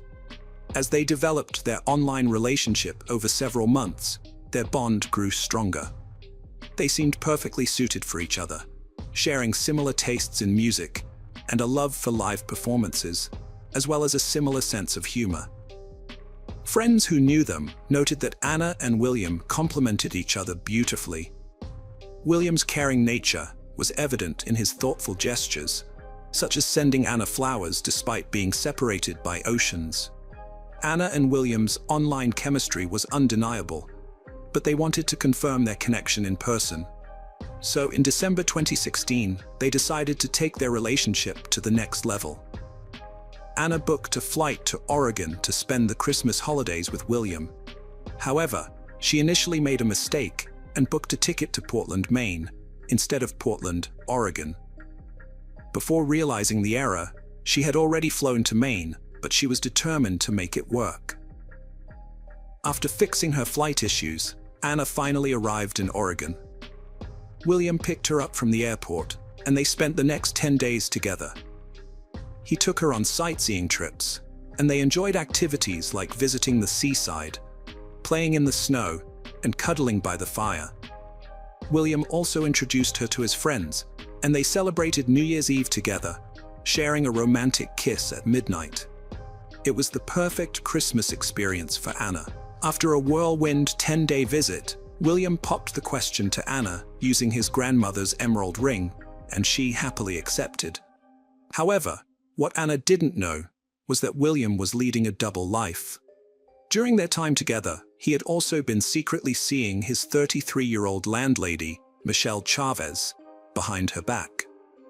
William rented a room in Michelle's house, and it seemed he also held a special place in her heart. Michelle was married with 2 children, but this didn't deter her romantic involvement with William. Their affair had been ongoing for over a year when Anna, William's girlfriend, visited Michelle's home. Unbeknownst to Anna, she was meeting her rival, as Michelle was her boyfriend's landlady. Michelle showed understanding when William brought Anna to her home, perhaps thinking William would never leave her or believing Anna was insignificant, much like her own husband. Whatever the reason, Michelle didn't expose their secret. It wasn't until Michelle discovered the engagement ring that her husband's stance on the situation became clear to everyone involved. Meanwhile, Anna returned to Russia, unaware of the drama she had left behind. After posting a photo of her engagement ring on Facebook, the social media algorithm brought the post to Michelle's attention. Michelle's anger wasn't solely due to William's engagement to another woman. Michelle planned to leave her husband to be with William and, as a symbol of her commitment, took off her wedding ring and gave it to him. However, she soon discovered that the ring was identical to the engagement ring William had given to Anna. It turned out that William had given Anna Michelle's own wedding ring, which had been recycled. Michelle confronted William about this, and he tried to calm her down, insisting that Anna meant nothing to him and promising to break off their engagement on March 1, 2017. Meanwhile, Anna had packed her bags, including her wedding dress, and had quit her job, ready to start a new life with William in another part of the world. Michelle was unhappy about this development. Anna's mother, Yelena, also had reservations about her daughter's hasty decision. She was unsure about William, whom Anna barely knew, and thought she was rushing into things. Anna, however, was convinced that she was in love and saw no reason to wait. Yelena finally released Michelle from her grasp. Michelle, realizing Anna's visit was not a social call, grew angry. She demanded that William find another place to live, refusing to let the engaged couple stay under her roof. William complied, renting an apartment for himself and Anna. However, he continued to secretly see Michelle, sneaking out to visit her and reassuring her of his commitment to her, downplaying Anna's importance. Michelle became increasingly worried about William's growing relationship with Anna, so she took action. She contacted Anna on Facebook, revealing everything about her and William's ongoing affair. Anna reported the conversation to William, but he dismissed it as Michelle's jealousy. Anna believed him, and the couple decided to ignore Michelle's warnings and focus on their future together. They set a wedding date for March 23rd and planned a beachside ceremony. Anna wore the wedding dress she had brought from Russia, and they headed to the beach. However, the officiant failed to show up. After waiting for what felt like an eternity, they returned home. They planned to try to get married again in April. On that same day, surveillance footage captured the couple buying food at a McDonald's drive-thru. Anna sat in the passenger seat, still wearing her wedding dress. William had told her that the officiant was sick, but that was a lie. Despite claiming he didn't love Anna, William had kept her convinced that he wasn't invested in their relationship. However, Michelle had grown tired of William's manipulation. On April 15th, Michelle gave William an ultimatum: choose between her and Anna. Michelle made it clear that if Anna wasn't gone by April 20th, she would take drastic action, build a snowman, a sinister phrase meaning to kill someone, and hide their body in a snowy area where it would never be found. After issuing her threat, Michelle lost contact with William and assumed he had chosen Anna over her. She left him voicemails to express her feelings. On Sunday, April 16th, William phoned Michelle to share the news that he was single again, having just ended his tumultuous relationship with Anna, who was now headed back to Russia. Coincidentally, William had hit a deer with his car and was waiting at the Ali Martile store for repairs. He asked Michelle to meet him there. As it was Easter Sunday, Michelle was attending a family gathering, but she excused herself to join William. When she arrived, they reconnected by having an intimate moment in William's car, reaffirming their strong connection. On April 17th, Anna's body was discovered in the forest. Initially, investigators didn't know her identity, as there was no identification found with her body, and she had only been in the state for about a month. The crime scene lacked a murder weapon, but was littered with trash. However, amidst the debris, a clear plastic bag caught their attention. Inside, they found a KFC receipt, an empty Pepsi cup, and a KFC chicken paper bag. The KFC receipt turned out to be the crucial clue in solving the case. It contained a date, time, and debit card number, which led investigators to Kevin Thomas. When questioned, Kevin revealed that he was best friends with William and had been getting to know Anna. He also shared a tradition with William where they would eat lunch at KFC every Friday. The receipt, it turned out, was from a purchase made about a week before Kevin's questioning. The investigation into Anna's death led to the discovery of William's deceitful behavior. In his interview, Kevin revealed that William had borrowed his shotgun, claiming he wanted to go to the woods to clear his head. However, William never returned the weapon. The police began to suspect William and Michelle after hearing Kevin's statement. Following Anna's death, William's behavior became increasingly unusual and suspicious. He withdrew money from Anna's bank account to pay off his debts, and was caught on camera buying cigars and Star Wars Legos at various stores. William also confided in Kevin that he was spending money recklessly to cope with his emotions. Furthermore, he began researching time travel and even reached out to strangers on WhatsApp, offering to exchange his soul for the opportunity to go back in time. William wanted to travel back in time to April 16th to prevent a situation caused by his best friend's mistake. However, on that day, William was seen crying in a store employee's arms, claiming his girlfriend had just broken up with him. He had moved back in with Michelle, but was picked up by the police and questioned. The police asked William about his whereabouts on April 16th, and he said he was on a drive with Michelle. When asked about Anna, he denied having a romantic relationship with her, saying they had only gone on 2 dates, and he had ended things. According to William, their last interaction was in mid-March, when Anna, mistakenly, posted their engagement on Facebook, causing trouble with Michelle. When questioned about the trash found near his late fiancée, or the woman he dated, William admitted to littering, but claimed it was just KFC trash and a can from the general store, not related to Anna's death. About 40 miles separated the Alp General Store from the logging road. However, the investigators did not believe William's alibi. Lieutenant Chris Duffett, one of the investigators, quickly increased the pressure by revealing that William's trash had been discovered near a murder victim at a different location. Initially, William reacted with surprise and heartbreak, feigning disbelief that he was being questioned about a murder. 2 days after Anna Rapina's body was found, her fiancé William Hargrove was arrested for her murder on April 19th. During the investigation, Michelle was also questioned about her whereabouts on April 16th, the day Anna was killed. At first, Michelle stuck to a rehearsed alibi, claiming she and William had spent the day together, with William picking her up from her mother's house and going on a drive. However, Michelle later changed her story, admitting she had lied initially. She then claimed that she and William had planned to meet up, but he never called or showed up. When the police revealed that William was in custody for murder, Michelle's response was surprisingly calm, saying only, "Okay." The investigator pressed Michelle on her lack of emotion, which eventually broke down, and she tearfully attributed her initial calm to being in shock.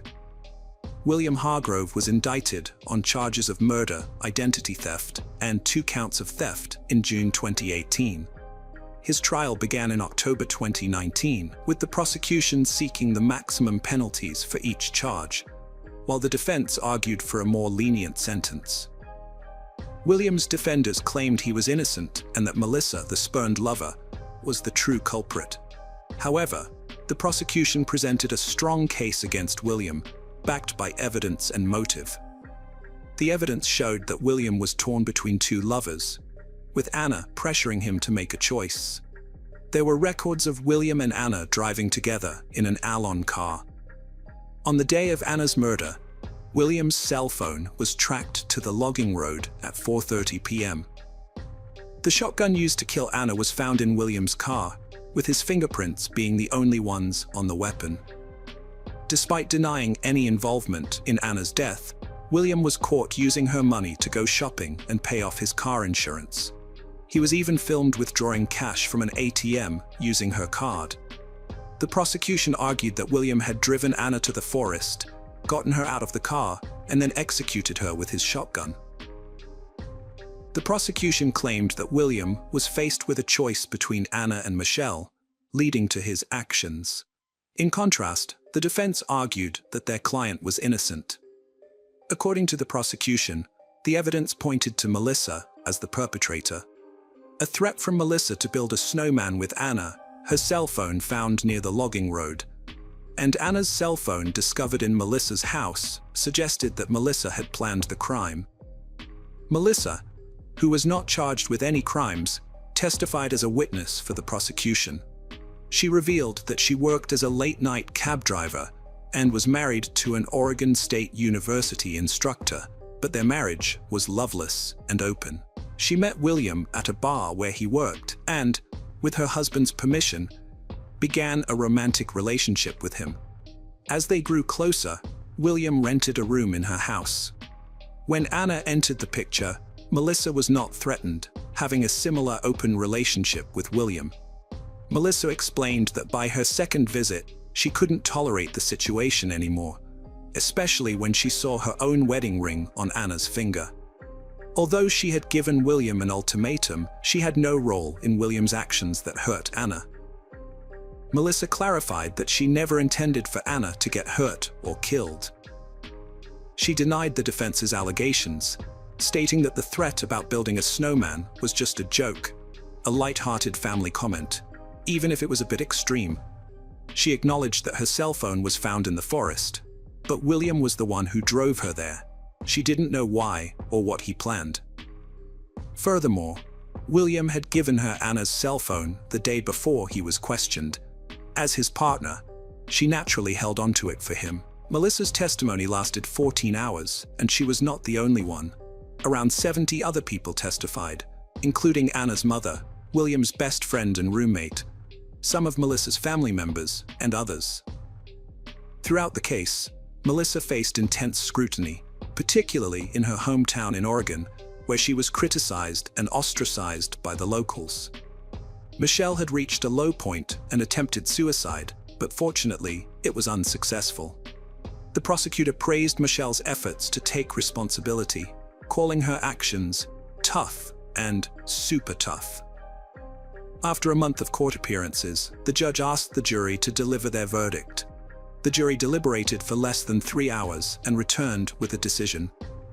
Despite the defense's efforts, they couldn't find Michelle guilty of Anna's death. There was no physical evidence linking Michelle to the crime scene or the weapon used. In fact, she had a solid alibi.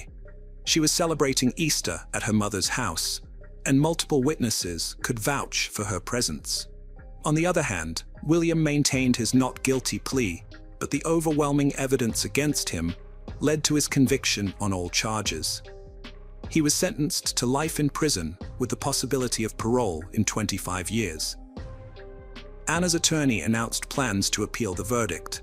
Notably, the jurors developed a strong connection with each other during the trial. After the trial, they visited the logging trail, where Anna's life was tragically cut short, to pay their respects to her memory. Anna will be remembered as a courageous young woman who left her home in Russia to build a new life in the United States. Anna was a loving person who openly shared her love with others. She was cherished by many during her lifetime, and her memory will continue to be loved and honored. The prosecutor, Amy Matsko, stated, "Hello friends, welcome to our channel. Today, we're going to take a look at another horrible case with you. The case of Lacey Peterson.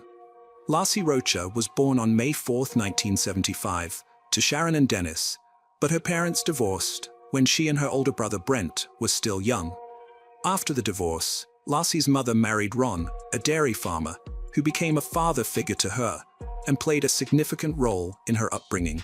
Lacey was a cheerful and outgoing person, with an infectious smile and bubbly nature. She loved talking to people and was always eager to engage in conversations, which made her a natural attention seeker. She thrived in social situations and was known for her ability to light up a room with her presence. Growing up on a dairy farm, Lacey developed a strong connection with nature. She spent much of her childhood exploring the outdoors and enjoying the beauty that surrounded her. One of her favorite activities was gardening with her mother, which became a source of joy and fulfillment for both of them. Lassie's love for gardening would later influence her interests and career choices as an adult. Lassie was a cheerleader at Thomas Downey High School, which was a great fit for her outgoing and bubbly personality. She made a strong impression on her school and became the ideal cheerleader. After graduating, Lassie attended California Polytechnic University, where she studied ornamental horticulture due to her interest in plants and wildlife. Lassie frequently visited a friend who worked at a restaurant in Morro Bay. It was there that she met Scott Peterson, a co-worker of her friend. Lassie was immediately attracted to Scott and was smitten. She took the initiative and gave Scott her phone number. Scott quickly reached out, and they surprisingly hit it off during their first conversation. Scott then asked Lassie on their first date, a deep-sea fishing trip. However, things didn't go as planned for Lassie, who ended up getting seasick. After a rocky start, Lassie and Scott's relationship blossomed, and they eventually decided to live together. Before meeting Lassie, Scott had aspirations to become a professional golfer, but as their relationship progressed, his focus shifted, and he chose to pursue a career in business instead. Lassie graduated from Cal Poly in 1997, and Scott followed suit the next year. This milestone marked the beginning of a new era in their lives, full of promise and potential. On August 9, 1997, the couple tied the knot in Ayala Valley, San Luis Obispo County. The beautiful resort setting provided a stunning backdrop for their special day. Surrounded by friends and family, they celebrated their love and solidified their commitment to each other. After getting married, Lassie and Scott embarked on a new business venture, opening a sports bar called The Shack in San Luis Obispo, California. The Shack, owned by Lassie and Scott, started off slowly but eventually attracted a steady stream of customers, with weekends being particularly busy. After several successful years, the couple decided to sell the bar in 2000, seeking new opportunities despite its stable income. Following the sale, they moved to Lassie's hometown of Modesto, California, and purchased a 3-bedroom, 2-bathroom home in an upscale neighborhood in October 2000. Lassie took on a part-time job as a substitute teacher, while Scott worked for a European fertilizer company. Lassie devoted herself to supporting Scott, taking care of the home, cooking, and cleaning. She made sure their home was always warm and inviting. In 2002, the couple received exciting news. Lacey was pregnant, and they were expecting a baby. Lassie and Scott were expecting a baby boy, with a due date set for February 10, 2003. They had already chosen the name Connor for their unborn child. On December 24, 2002, Scott stated that he left their house at 9:30 a.m. to go fishing at the Berkeley Marina. Scott said he left Lacey at home on Christmas Eve morning with a busy day ahead of her. She was planning to watch a Martha Stewart show, clean the floor, bake Christmas cookies, and walk their dog, Mackenzie, at the park. However, one of their neighbors found Mackenzie wandering outside their home around 10:30 a.m. and returned the dog to their backyard. When Scott came home from fishing that afternoon, he said the house was empty, with Mackenzie in the yard, but no sign of Lacey. Her car was still parked in the driveway. Scott claimed he showered and washed his dirty fishing clothes as soon as he got home. After his shower, Scott realized Lassie was missing and became concerned. he called her mother and stepfather, Sharon and Ron, but they hadn't heard from her all day and were worried about her safety. As the day went on and Lassie remained missing, Scott and Sharon decided to report her disappearance to the police around 6 p.m. They stressed to the police how urgent it was to find Lassie, who was 7 months pregnant with their baby, Connor. The police then questioned Scott about his whereabouts and activities on the day Lassie vanished. Scott told police he went fishing at the Berkeley Marina, about 90 miles from his home in Modesto, where he lived with his pregnant wife Lassie. However, from the start, police suspected foul play in Lassie's disappearance. Initially, police didn't treat Lassie's case as suspicious after Scott and his mother-in-law filed a missing person report. Lassie's family defended Scott, and the couple seemed perfect, making it hard to imagine Scott harming his wife. As the investigation continued, police grew suspicious of Scott. About a month after Lassie vanished, they made a stunning discovery. Scott had 2 secret affairs and a long-term relationship with Amber Fry, who contacted police on December 30th, 2002, after learning Scott was a suspect in Lassie's disappearance. Amber said she met Scott on November 20th, 2002, and thought he was single. 2 weeks before Lassie's disappearance, Scott told Amber that he was a widower and that the upcoming Christmas would be his first without his wife. This revelation raised suspicions among the police, who wondered if Scott had already planned to kill his pregnant wife. To gather evidence, the police asked Amber to make a recorded phone call to Scott, hoping to capture a potential confession. The police informed Lassie's family about Scott's infidelities, and it was when they showed Lassie's mother a photo of Scott and Amber together that she became convinced of his guilt. The search for Lassie was highly comprehensive due to the involvement of the police, her loved ones, and numerous volunteers. In the first 2 days alone, more than 900 people participated in the search efforts. During a press conference, a police officer working on Lassie's case raised concerns that she may not have left her house voluntarily on December 24, 2002. Lassie's disappearance sparked widespread media attention, with the tragic and intriguing tale of a beautiful young woman vanishing from her home on Christmas Eve, captivating the public's imagination. As the public sought answers and speculated about her disappearance, the spotlight on Lassie's case intensified.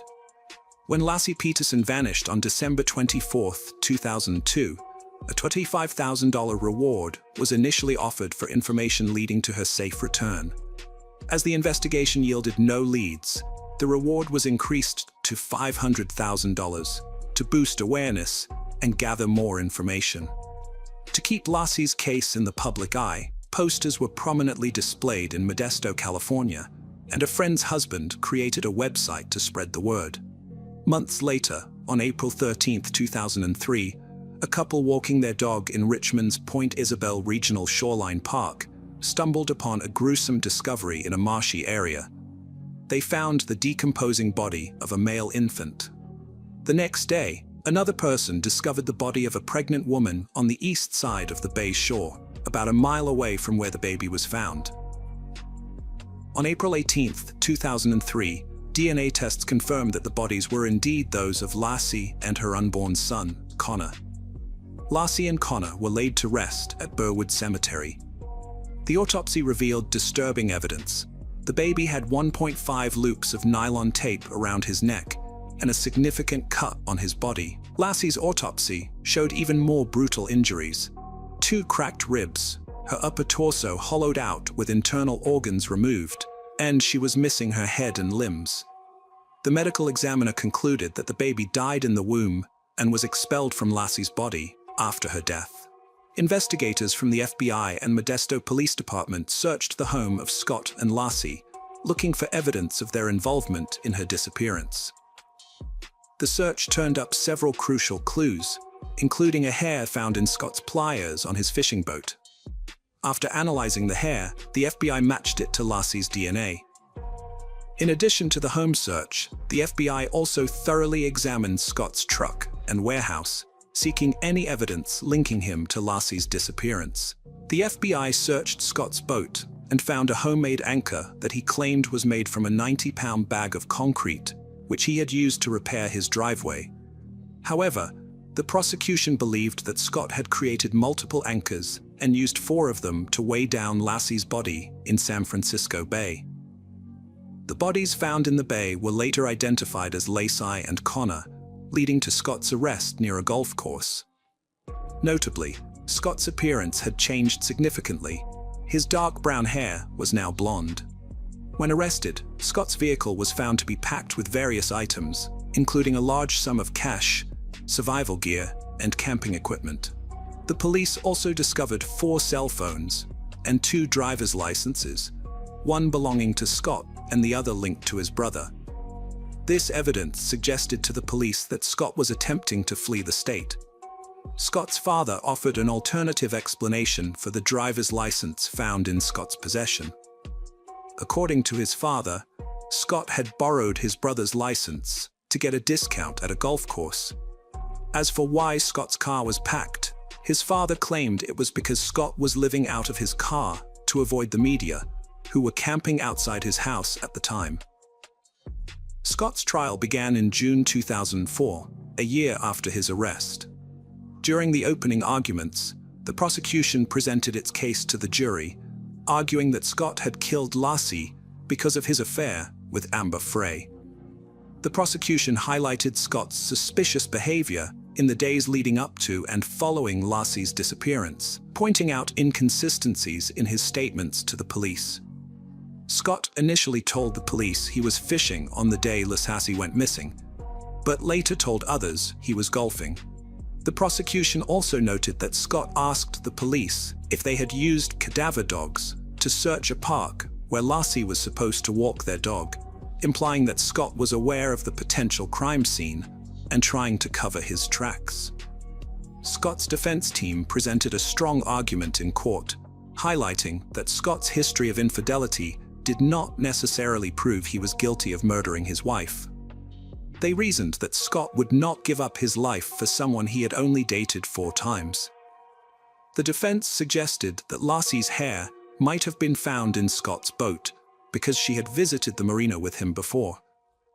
During the trial, 2 of Lassie's relatives testified that Scott showed no emotional response when his pregnant wife went missing. New evidence emerged when a realtor testified that Scott tried to sell their home in January, a month after Lassie's disappearance. Additionally, a salesman revealed that Scott traded in Lassie's car after she vanished. The prosecution viewed these events as incriminating evidence against Scott. Amber Frey, Scott's mistress, took the stand and shared details of their affair. The jury listened to secret recordings of Amber's phone calls with Scott, including one where he lied about being in Paris when he was actually attending a vigil for his missing wife. During the trial, a hydrologist and tide expert testified that it was possible for Lassie's body to have been dumped in the area where Scott claimed to be fishing on the day Lassie went missing. However, the defense team argued that there was a lack of credible evidence directly linking Scott to the crime. Their theory was that someone had kidnapped Lassie on Christmas Eve 2002, holding her captive until she gave birth to Connor, and then disposing of both bodies in the San Francisco Bay. The defense attorney emphasized that there was no concrete evidence to connect Scott directly to the crime, and that other suspects could have been responsible. A significant issue arose during the trial when a juror was removed and replaced with an alternate due to misconduct. The dismissed juror had conducted unauthorized research on the case, violating legal procedures. Additionally, the foreman of the jury asked to be removed, and it was determined that his removal was necessary to ensure a fair and just trial. On November 12, 2004, a California jury found Scott guilty of 2 murder counts: first-degree murder for killing his wife Lassie, and second-degree murder for killing their unborn son Connor. The charge of first-degree murder for Lassie's killing carried special circumstances because of the involvement of the fetus, making Scott eligible for the death penalty. After his conviction, the trial entered the penalty phase to determine his punishment. In this phase, the jury considered various factors, including Scott's prior criminal history, circumstances that aggravated the crime, and circumstances that mitigated it. The jury unanimously agreed that Scott should receive the death penalty. After reviewing the evidence, the judge upheld the jury's verdict.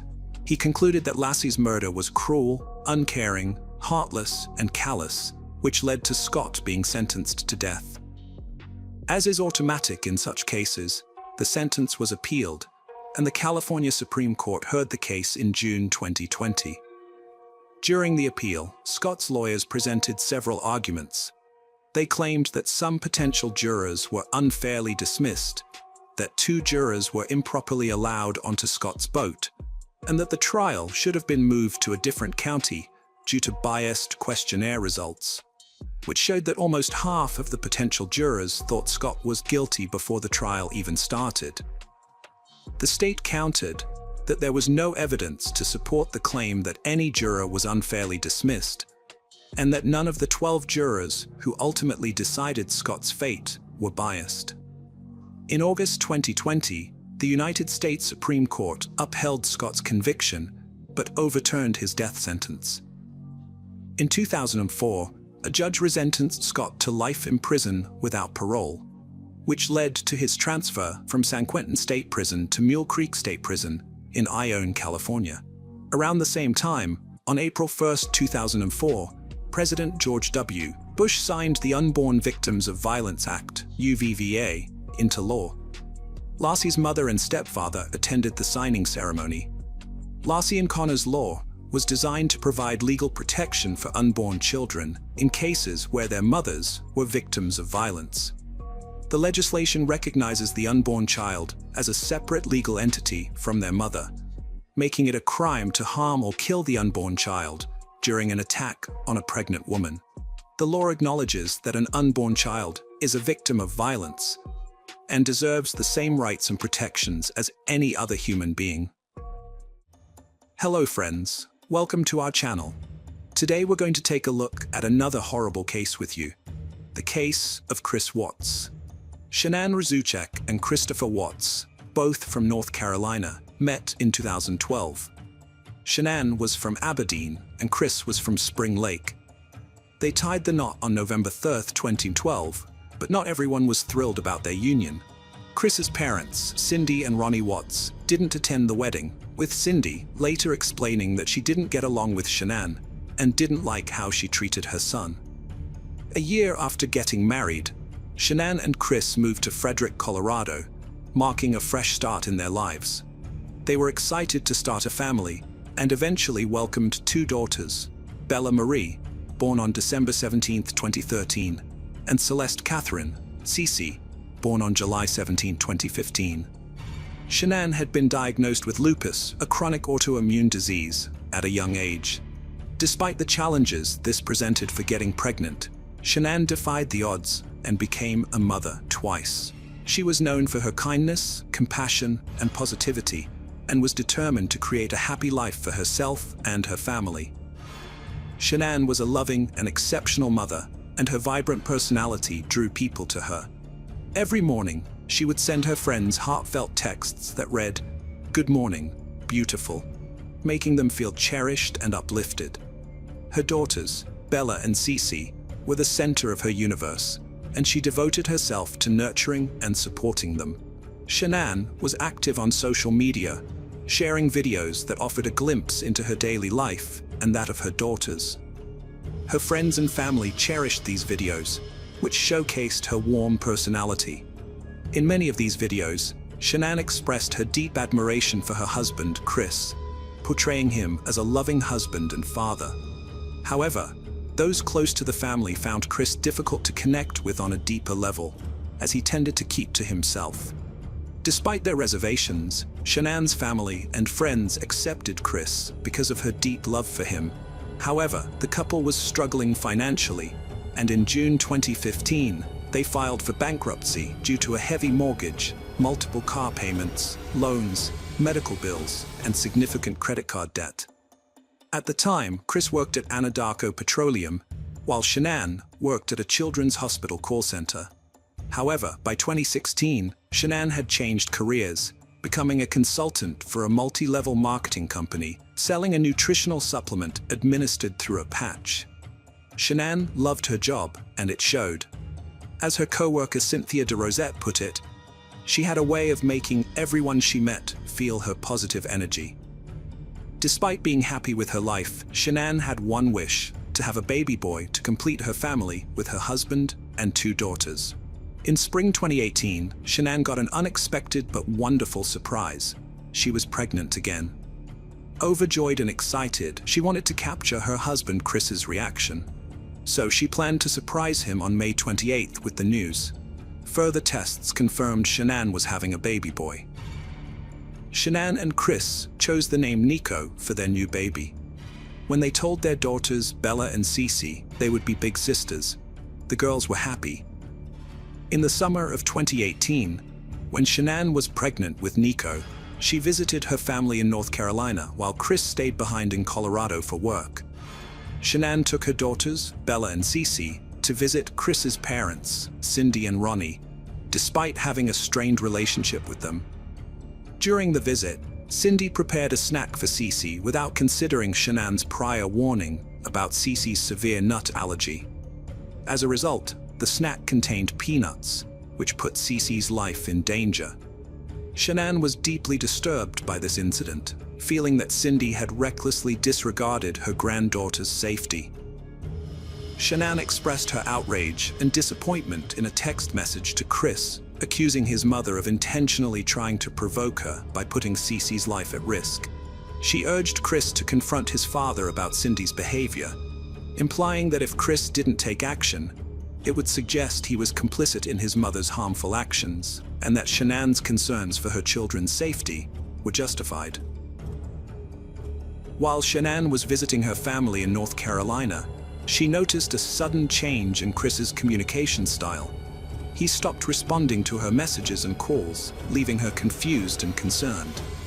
When she asked him what was going on, Chris explained that he had taken on more responsibilities at work due to the arrival of new employees, but reassured her that everything was fine. A week later, Chris flew to North Carolina to spend time with Shanann and their 2 daughters, Bella and Cece. The girls were excited to see their father and ran to hug him as soon as he arrived. Chris was enthusiastic in his greeting, scooping them up in a tight hug. However, his greeting to Shanann was noticeably colder. Instead of a kiss, he simply nodded at her. Shanann felt hurt and surprised by Chris's distant behavior, and she couldn't help but confide in a friend about her growing concerns through a text message. Shanann felt like she was living with a stranger, not the man she married.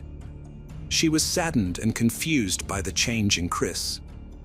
When they were in the same room, he refused to talk to her, and instead, they communicated through their phones. Shanann sent a heartbreaking text to her friend, explaining the situation, and even shared a photo of them sitting on separate couches, facing away from each other. Shanann suspected that Chris might be interested in someone else, which shocked her friend. However, her friend disagreed, saying that Chris loved Shanann too much to do that. But Shanann was devastated because Chris had told her that he no longer thought they were compatible. This was a huge surprise to Shanann, who had always believed their love was strong. Chris had confessed to Shanann that he had hoped getting her pregnant would change his feelings, but it didn't. Shanann was devastated to hear this, as she treasured their relationship and thought their love could overcome any obstacle.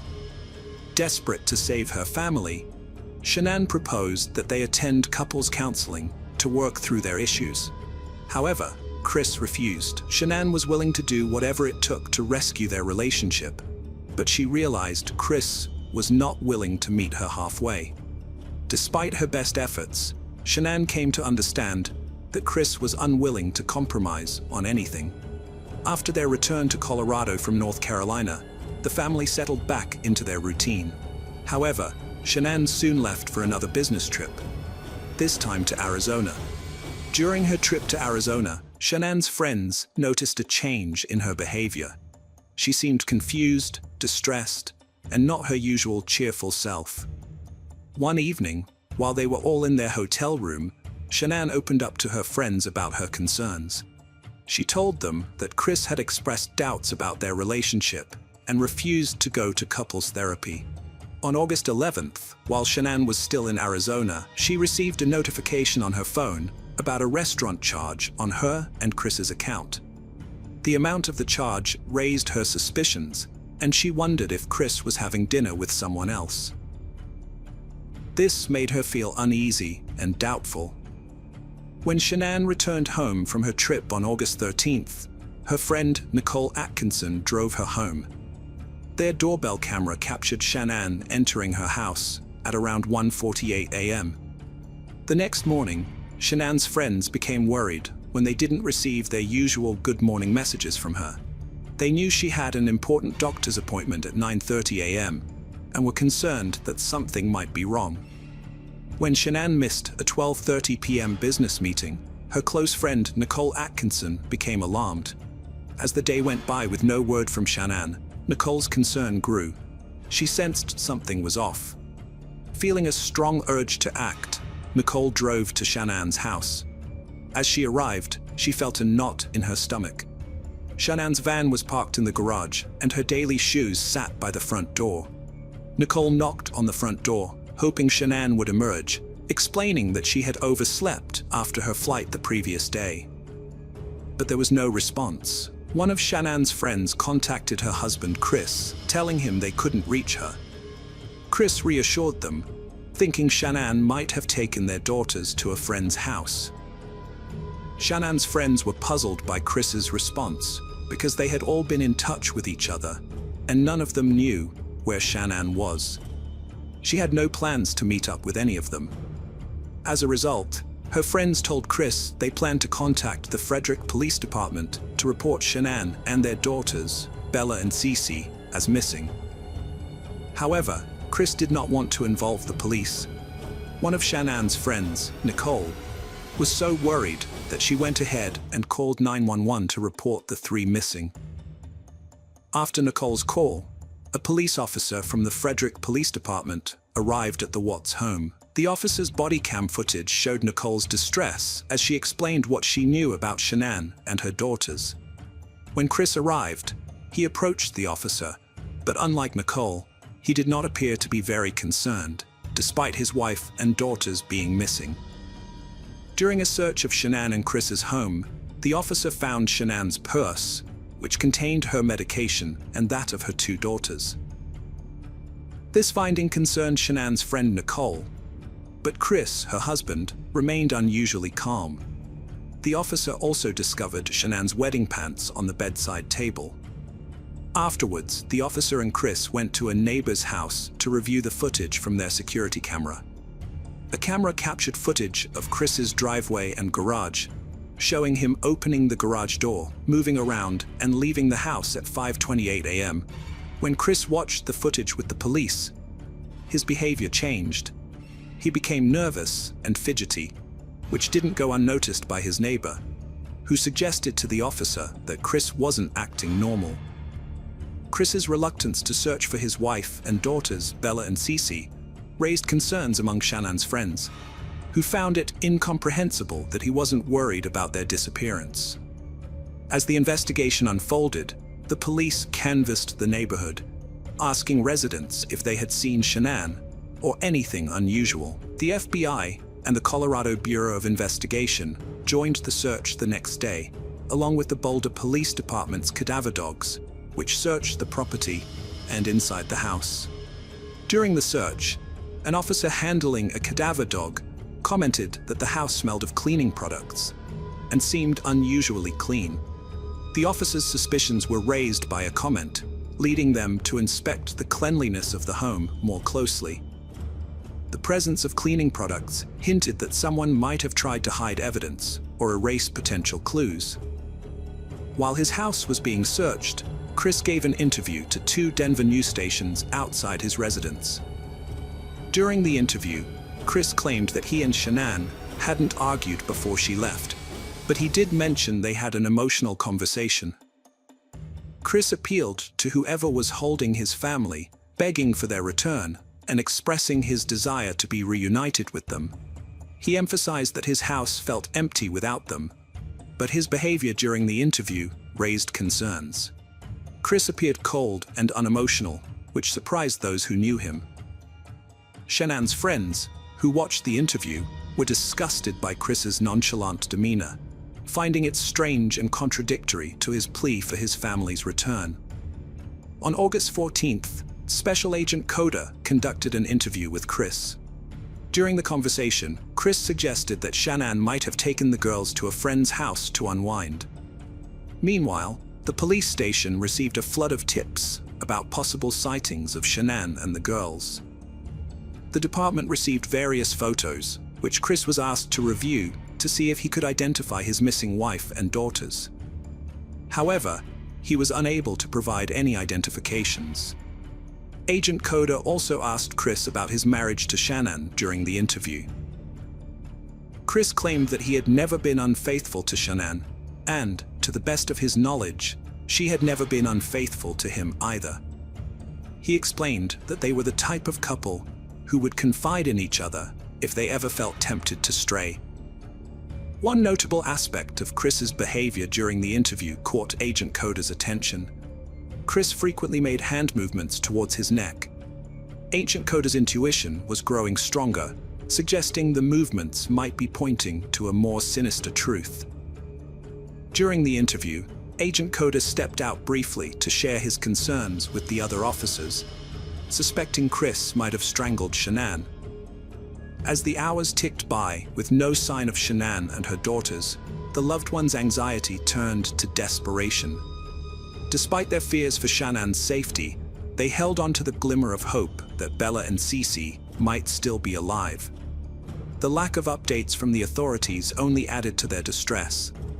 After a 3-hour interrogation, Chris was released from the police department, but the police instructed him to return the next day, August 15th, for a polygraph test. Here's what happened. Chris agreed to take a polygraph test to help with the investigation into his family's disappearance.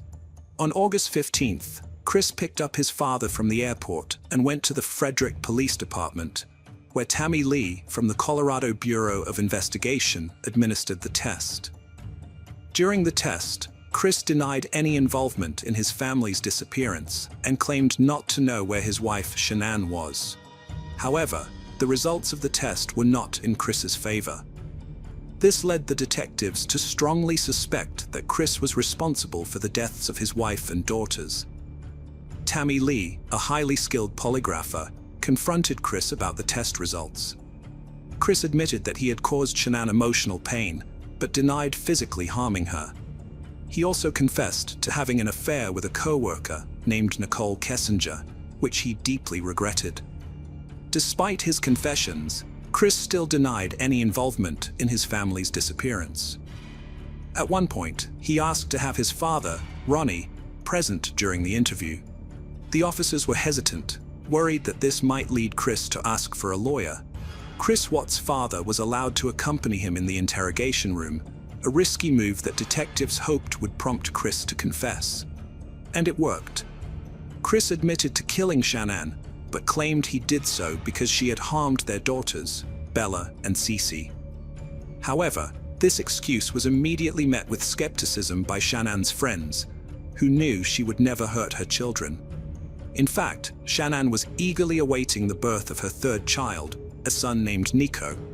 During the interrogation, Chris disclosed the location of Shannan's body, which he had buried in a shallow grave at one of his work sites. He also revealed that he had disposed of his daughters' bodies in oil tanks. Despite this, Chris continued to deny any involvement in their deaths. Even after being arrested and taken into custody, the detectives never believed Shannan was responsible for harming her daughters. In the end, Chris pleaded guilty to avoid the death penalty and was sentenced to life in prison without parole.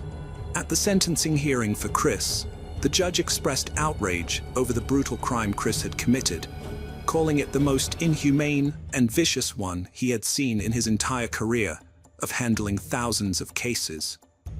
Years later, Chris confessed to murdering his wife Shanann in their bed. According to Chris, he strangled her after she discovered his infidelity and threatened to take their daughters away. Chris then put Shanann's body in his truck and drove to his work site with their 2 daughters. Tragically, Chris admitted to killing his daughters one by one at the site, with one daughter forced to witness the murder of her sister before meeting the same fate. Hello friends, welcome to our channel. Today we're going to take a look at another horrible case with you, the case of Mary Catherine Higdon. Mary Catherine Higdon was born in 1994. Mary was a lively and cheerful child who loved making people laugh with her humor, impressions, and playful antics. She had a special bond with her pet frog, which she'd often take on walks around town. Mary was an outdoorsy person who enjoyed exploring nature and appreciating its beauty. She was also passionate about performing, often putting on shows for her family that showcased her creativity and imagination. Her family saw great potential in her and thought she had a bright future ahead. As she grew older, Mary developed a strong interest in firearms. She learned to handle guns responsibly and appreciated their power. She became a skilled marksman and continued to develop her skills. During her high school years, Mary met her partner, Stephen Freeman, who would become the love of her life. Stephen was born on January 1st, 1995, in Griffin, Georgia, where he grew up with his parents and brother. He had a happy childhood, surrounded by a loving family and many friends who described him as laid-back, kind, and helpful. Stephen enjoyed spending time outdoors and exploring nature. Stephen was particularly close to his parents, but he shared a special bond with his mother. When she graduated from college after returning to school, Stephen wrote her a heartfelt letter expressing his admiration for her achievement. In the letter, he praised her hard work and determination, saying he looked up to her every day and loved her more than words could say. Stephen had immense respect and appreciation for his mother, which was clear in the way he spoke about her. After meeting in high school, Stephen and Mary Catherine formed a strong bond, united by their passion for outdoor activities like hiking, camping, fishing, and hunting. Their shared love of nature became the foundation of their robust relationship. After graduating from high school, the couple decided to take the next step by moving in together in Griffin, Georgia. Living together in their own space thrilled Mary Catherine and Stephen. What's more, Stephen's mother welcomed Mary Catherine into their family, treating her like a daughter. Every Sunday, the couple would visit Stephen's parents for a big family dinner, a tradition that brought them all closer together and solidified Mary Catherine's place within the family. Stephen's friends were initially hesitant about his relationship with Mary Catherine, but as they got to know her better, they began to appreciate her positive influence on Stephen's life. They saw how happy and joyful she made him, and they admired her enthusiasm for the outdoors. Stephen and Mary Catherine had different occupations. Stephen worked as a metal worker, specializing in roof repairs.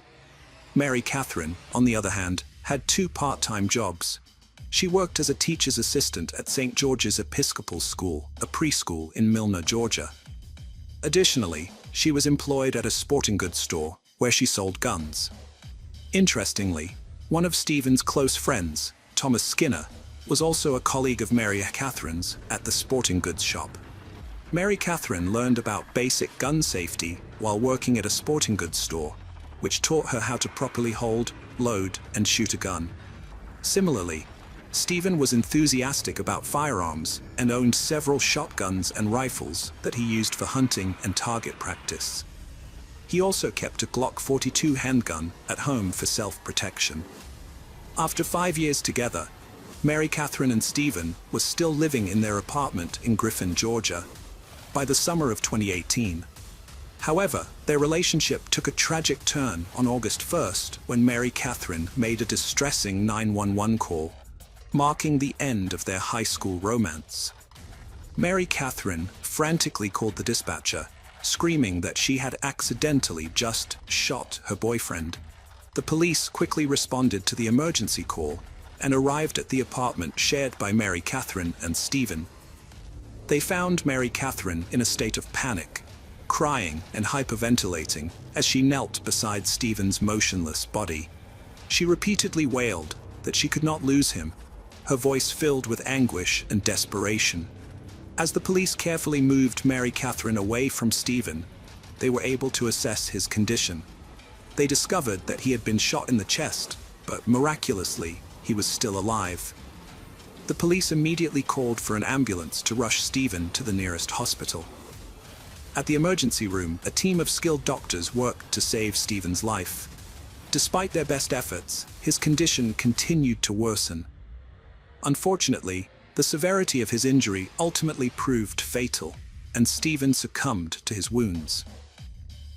After Stephen was taken to the hospital, Mary Catherine accompanied the police to the station for a formal interview. Mary Catherine explained what happened on the night she accidentally shot Stephen. She said she was giving him the gun because he normally kept it beside his bed for safety. However, she clarified that they never loaded the chamber of their guns at home. During the police questioning, officers detected the smell of alcohol on Mary Catherine's breath. As they pressed her for more information, her story changed. Initially, she said she handed Stephen the gun, but later claimed she tossed it to him.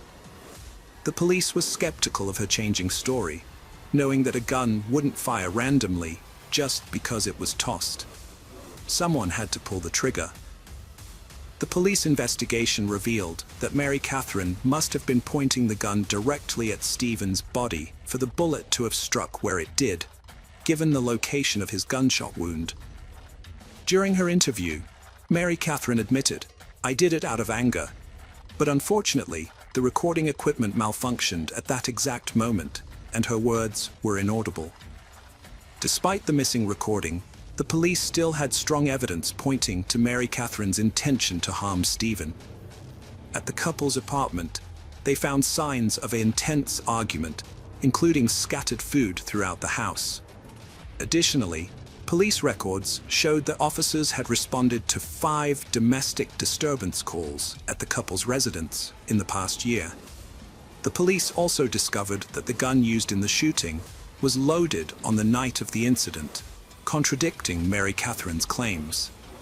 These findings collectively led the police to conclude that Mary Catherine had intentionally shot her boyfriend Stephen. The police found cooking grease residue on the gun and magazine, leading them to believe Mary Catherine, who was cooking dinner at the time, had loaded the weapon. After Mary Catherine shot Stephen, the police questioned his friends to learn more about their relationship. According to his friends, Mary Catherine and Stephen's relationship was marked by constant fighting and toxicity. They reported that the couple frequently had intense, heated arguments. Mary Catherine was described as possessive and verbally abusive towards Stephen, with signs of mental instability that heightened the tension between them. Whenever Stephen tried to create distance by leaving their apartment, Mary Catherine would barrage him with relentless texts and calls, forcing him to block her. One of Stephen's friends revealed that Stephen had confided in him about Mary Catherine's history of threatening him with a gun. Specifically, she had pulled a firearm on him at least 3 times in the past. Despite this, Stephen chose not to report these incidents to the authorities because he was worried about Mary Catherine getting into trouble. Stephen's friends stressed that his top priority was always Mary Catherine's well-being, even when it put his own safety at risk. When Stephen's friends learned that Mary Catherine had accidentally shot him, they were skeptical because they knew she was knowledgeable about handling firearms. In fact, just 3 months prior to the shooting, Stephen had texted a friend to say that Mary Catherine was running wild outside, screaming and attempting to shoot both him and herself. Stephen told a friend that Mary Catherine had previously pointed a gun at him, but the latest time, her eyes frightened him, making him think she might actually pull the trigger. By July 2018, Stephen was exhausted with Mary Catherine's behavior and considered leaving her. In July, Stephen planned to secretly move to another town while Mary Catherine was out, without telling her. He was afraid of how she might react if she knew he was leaving. Just 2 days before Mary Catherine fatally shot Stephen, the police found a series of revealing text messages from July 30th. The conversation started with Stephen sending Mary Catherine a friendly message. "Good morning, beautiful. Don't forget." Mary Catherine responded with, "Have a great day." Stephen replied, "You too. Love you." However, the night of July 31st, Stephen avoided Mary Catherine's texts and calls, as they were in the middle of a fight, and instead spent the evening at a friend's house. On the night of August 1st, Mary Catherine was at home preparing dinner when she realized Stephen wasn't there. She contacted Stephen's mother, who told her that he was with his friend. Angry and feeling betrayed, Mary Catherine drove to his friend's house, determined to confront Stephen. When she arrived, she saw Stephen sitting in the passenger seat of his friend's truck. Mary Catherine pulled up alongside and began yelling at Stephen, who tried to calm her down, promising to come home soon. Although Stephen's friends claimed that Mary Catherine had pointed a gun at Stephen on multiple occasions, Mary Catherine vigorously denied these allegations. She maintained that she never pulled a gun on Stephen. However, Mary Catherine did admit to having threatened to take her own life with a gun on several occasions. In a later interview, Stephen's mother shared her insight, believing that one of the main reasons Stephen stayed with Mary Catherine for so long was because she frequently threatened to harm herself. Stephen was afraid that Mary Catherine would follow through on her threats if he decided to leave her. However, on the night of the incident that led to Stephen's shooting, Mary Catherine claimed that Stephen was the one who became aggressive and violent. According to her, Stephen threw the dinner she had prepared in her face. Mary Catherine stated that she only picked up the gun to defend herself and scare Stephen away. She wanted him to leave the apartment, but Stephen allegedly lunged at her, which frightened her. As she backed away, the next thing she knew, Stephen was bleeding from the chest. At the time of the shooting, Mary Catherine didn't tell the police her version of events because she was embarrassed to admit that Stephen had a history of violence towards her. She claimed that Stephen had hit her in the past and was controlling. She even recalled an incident where Stephen kicked her out of bed with such force that she hit her head on the door frame. However, Stephen's friends had a different perspective on their relationship. They claimed to have witnessed Mary Catherine being physically aggressive towards Stephen, stating that she had slapped him hard in the face. Mary Catherine's sister contradicted her account of their relationship, revealing that she had seen bruises on Mary Catherine's arm 2 weeks before Stephen was killed. When questioned, Mary Catherine confided in her sister that Stephen had grabbed her, causing the injuries. After investigating Stephen's death as a murder, the authorities charged Mary Catherine with murder, aggravated assault, and firearm possession during a felony. The prosecution offered her a plea deal, proposing a life sentence with possible parole if she pleaded guilty. However, Mary Catherine declined the offer, opting to stand trial and assert her innocence. At the trial, Mary Catherine maintained that she shot Stephen in self-defense, denying the charges against her. The trial, which began on June 17, 2019, nearly a year after Stephen's death, exposed the tumultuous relationship between Mary Catherine and Stephen. Mary Catherine's lawyers argued that she acted out of genuine fear, citing Stephen's history of violence and abuse. Mary Catherine testified that she was the victim of Stephen's controlling, manipulative, and dangerous behavior, which included physical, mental, emotional, verbal, and sexual abuse. She described being hit, humiliated, and degraded by Stephen on multiple occasions, and shared specific incidents where he smacked her around and verbally abused her. Mary Catherine explained that Stephen's constant threats and abuse left her feeling trapped, fearful for her life, and constantly walking on eggshells to avoid triggering his anger. She presented evidence in the form of text messages, including one where Stephen threatened to punish her, which she said meant he would physically harm her. Another text message showed Stephen's explicit threat to hit her back twice as hard if she defended herself.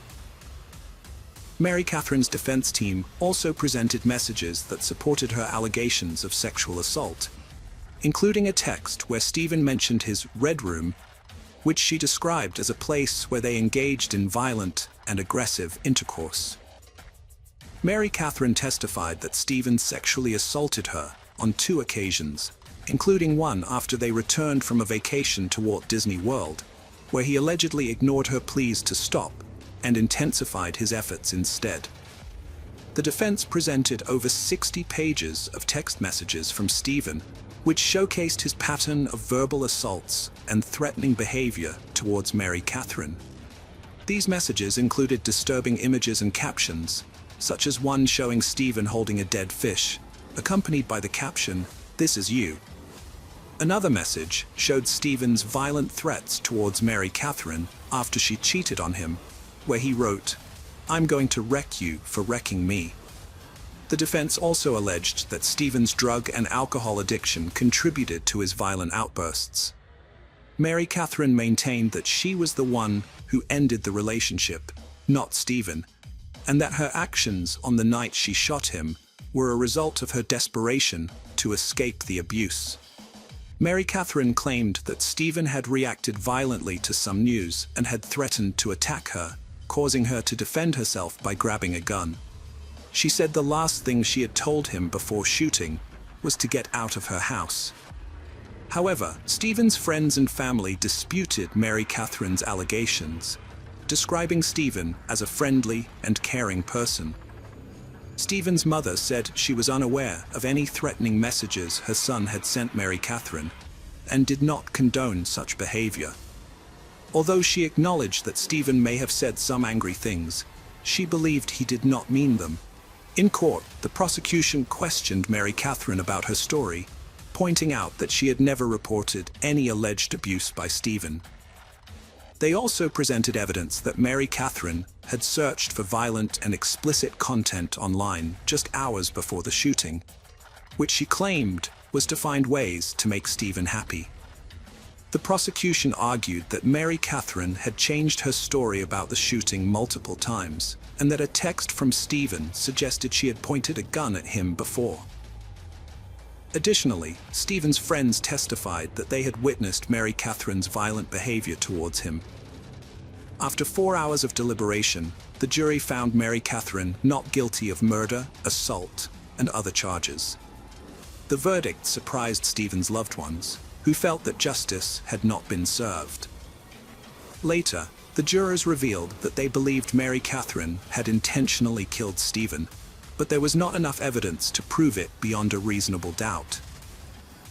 This lack of evidence made it difficult to determine whether the shooting was murder or self-defense.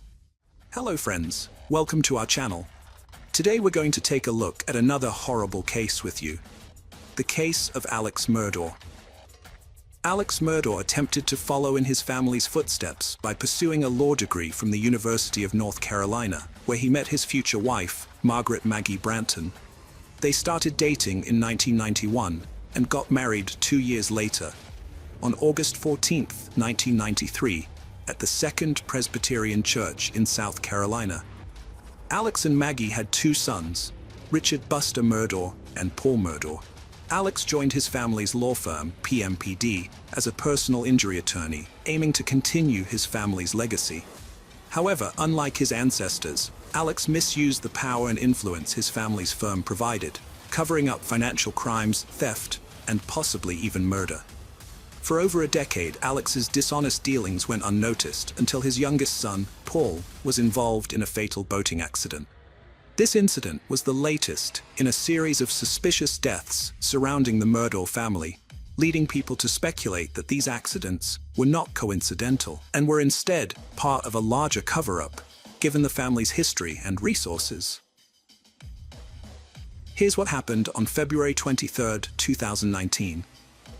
Paul Murdaugh, fresh out of high school, took his family's boat to Pucas Island for a party with friends. The group, including his girlfriend Morgan Dowie, Anthony Cook, and Miley Allman, wanted an unsupervised night of fun. They planned a house party and oyster roast on the island. To make the night complete, Paul used his older brother's ID to buy beer and hard liquor. They left the Myrtle River house around 7 p.m. and continued partying until midnight. Feeling restless, Paul suggested driving the boat to downtown Beaufort, where he and his friend Connor had 2 rounds of shots at around 1 a.m. As they headed back to the boat, a surveillance camera caught a tender moment between Anthony and Mallory. Paul, who was heavily intoxicated, started acting strangely on a boat ride with friends. At 1:15 a.m., the group got back on the water, but things quickly spiraled out of control. Paul drove the boat in circles, showing signs of intoxication, and got into an argument with the others. Anthony wanted to get out on a nearby rock, but Paul refused. GPS footage later showed that the boat's speed increased at some point. Although Paul denied deliberately speeding up, he was in control of the wheel. The boat crashed into Arroyo Creek Bridge at 2:20 a.m., throwing Mallory into the water. The others were severely injured. Connor broke his jaw, and Morgan's hand was badly hurt. Connor called 911, and help arrived soon after. When the deputy sheriff arrived, he saw blood in the main compartment and a large split in the hull from the impact. All the teenagers involved were extremely drunk, and everyone except Anthony required hospital treatment. Paul refused treatment despite being extremely agitated and having a blood alcohol level of 0.243, significantly higher than the legal limit. The search for Mallory's body took 8 days, and she was found to have died from a combination of blunt force trauma to the head and drowning. Despite multiple eyewitnesses stating that Paul was out of control while driving the boat, he was not arrested or charged. This led to rumors that Alex Murdaugh had used his influence to protect his son from justice. In March 2019, the Murdaugh family was served with a wrongful death lawsuit. Mallory's family alleged that Paul's mother, Maggie, was aware that her son was drunk when they went boating, and that Buster had helped them obtain fake IDs to buy alcohol. Paul was finally charged with 3 felonies on April 18, 2019, but he never made it to court because he died before his trial. A series of mysterious deaths have been linked to the Murdaugh family. One incident involved Stephen Smith, a gay teenager, who was found dead on July 8, 2015. His official cause of death was blunt force trauma to the head, and it was initially ruled a hit-and-run incident with no suspect arrested. However, Stephen's mother believed he was the victim of a hate crime. There were rumors that Stephen was in a relationship with Alex Murdaugh's oldest son, Buster, and that Buster might have been involved in Stephen's death. Gloria Satterfield, the Murdaugh family's longtime housekeeper, died on February 26, 2018, due to complications from a severe head injury. Alex Murdaugh claimed that his dogs had caused her to trip and fall, but there was no autopsy to confirm this account. The case was reopened on March 22, 2023, and it was revealed that Gloria's death was actually a murder, although no suspects have been named. Alex Murdaugh's family was involved in a wrongful death lawsuit after his housekeeper, Gloria Satterfield, died in 2018. The lawsuit resulted in a $4.3 million insurance policy settlement, but the money never reached Satterfield's sons. Instead, Murdaugh allegedly conspired with his friend Corey Fleming, a lawyer and godfather to one of Murdaugh's sons, to steal the payout. The money was diverted to Murdaugh's bank account, and the Satterfield family was never notified. Satterfield's sons filed a new civil lawsuit against Murdaugh in September 2021. On the same day, state investigators opened a criminal investigation into Satterfield's death, citing inconsistencies in the coroner's report. The Satterfield family allowed authorities to exhume Satterfield's body for further investigation. Meanwhile, Murdaugh was facing numerous financial and embezzlement charges. He was allegedly involved in a money laundering and painkiller ring with his distant cousin Curtis Smith, which lasted from 2013 to 2021. On September 4, 2021, Murdaugh orchestrated a scheme in which Smith shot him in an attempt to collect a $10 million life insurance policy. However, the bullet only caused superficial injuries, and Murdaugh was able to call 911 himself. Days later, Murdaugh confessed to the scheme and was charged with insurance fraud, conspiracy to commit insurance fraud, and filing a false police report. He surrendered himself and was taken into custody. 2 days later, he announced his resignation from his family's law firm and entered rehab. However, it was soon revealed that Murdaugh had misappropriated $792,000 from his law firm. His law license was indefinitely suspended in September 2021. Investigators continued to uncover numerous financial crimes, tax evasions, and embezzlements committed by Murdaugh. After leaving rehab, Murdaugh was arrested again and charged with 2 felony counts of obtaining property by false pretenses. He was denied bond and later indicted on 27 counts of financial misconduct, accused of stealing money from clients, lawyers, and the Satterfield family. Alex Murdaugh faced additional charges on December 9, 2021, with 21 new counts added to the existing 27, bringing the total to 48. The charges included forgery, money laundering, computer crimes, breach of trust, and obtaining signature or property by false pretenses. It was estimated that Murdaugh had stolen over $6.2 million from his victims. The state's investigation into his business dealings took months, with new charges emerging almost daily. By June 2022, the charges against him had risen to 81, and by the time he was formally disbarred on July 13, 2022, he faced 84 criminal charges and 11 lawsuits. One of the victims' mothers filed a legal claim against the estates of Margaret and Paul Murdaugh, raising questions about the character of the once prominent attorney. Could he be hiding something even more sinister, such as the murder of his wife and son? What could have been his motive? The South Carolina Law Enforcement Division, SLAD, revisited the double murder case, considering new information gathered during the investigation into Murdaugh's financial crimes. They discovered that Alex and Maggie Murdaugh's marriage was troubled, and Maggie was living apart from her husband at their beach home on Edisto Island.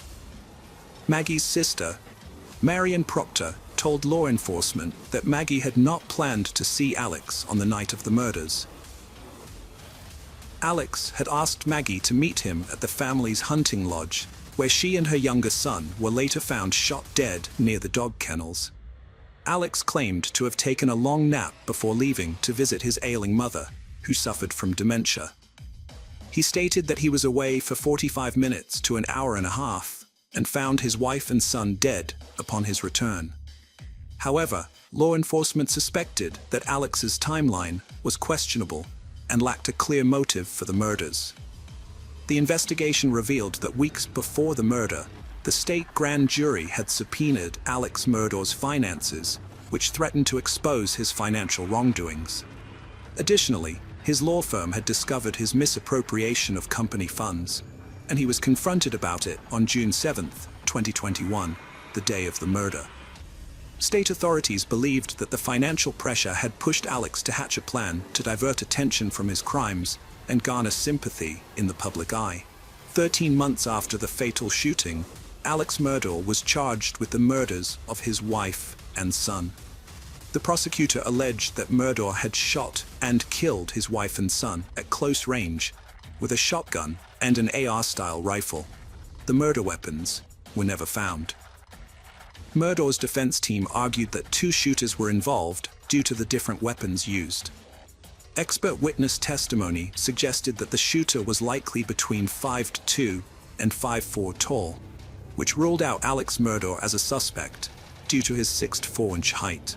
However, under cross-examination, the expert admitted that there were other possible explanations for the bullet trajectory beyond the shooter's height.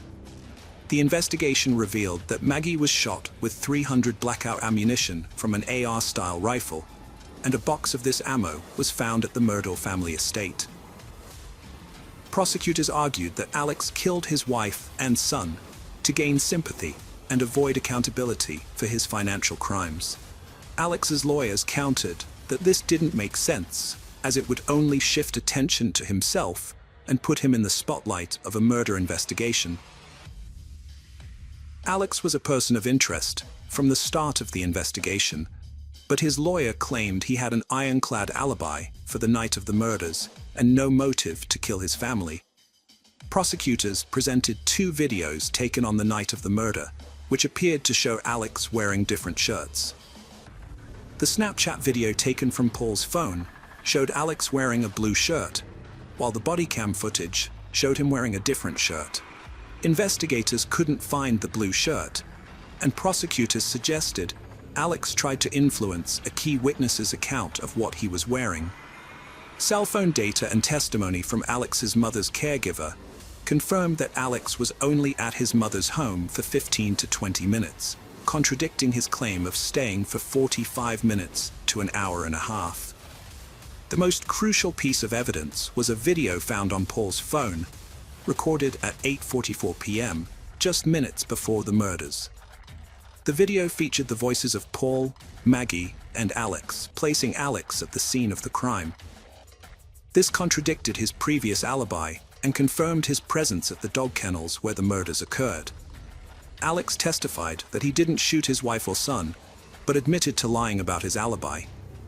Alex Murdaugh changed his story, claiming that his opioid addiction and resulting paranoia led him to lie to law enforcement.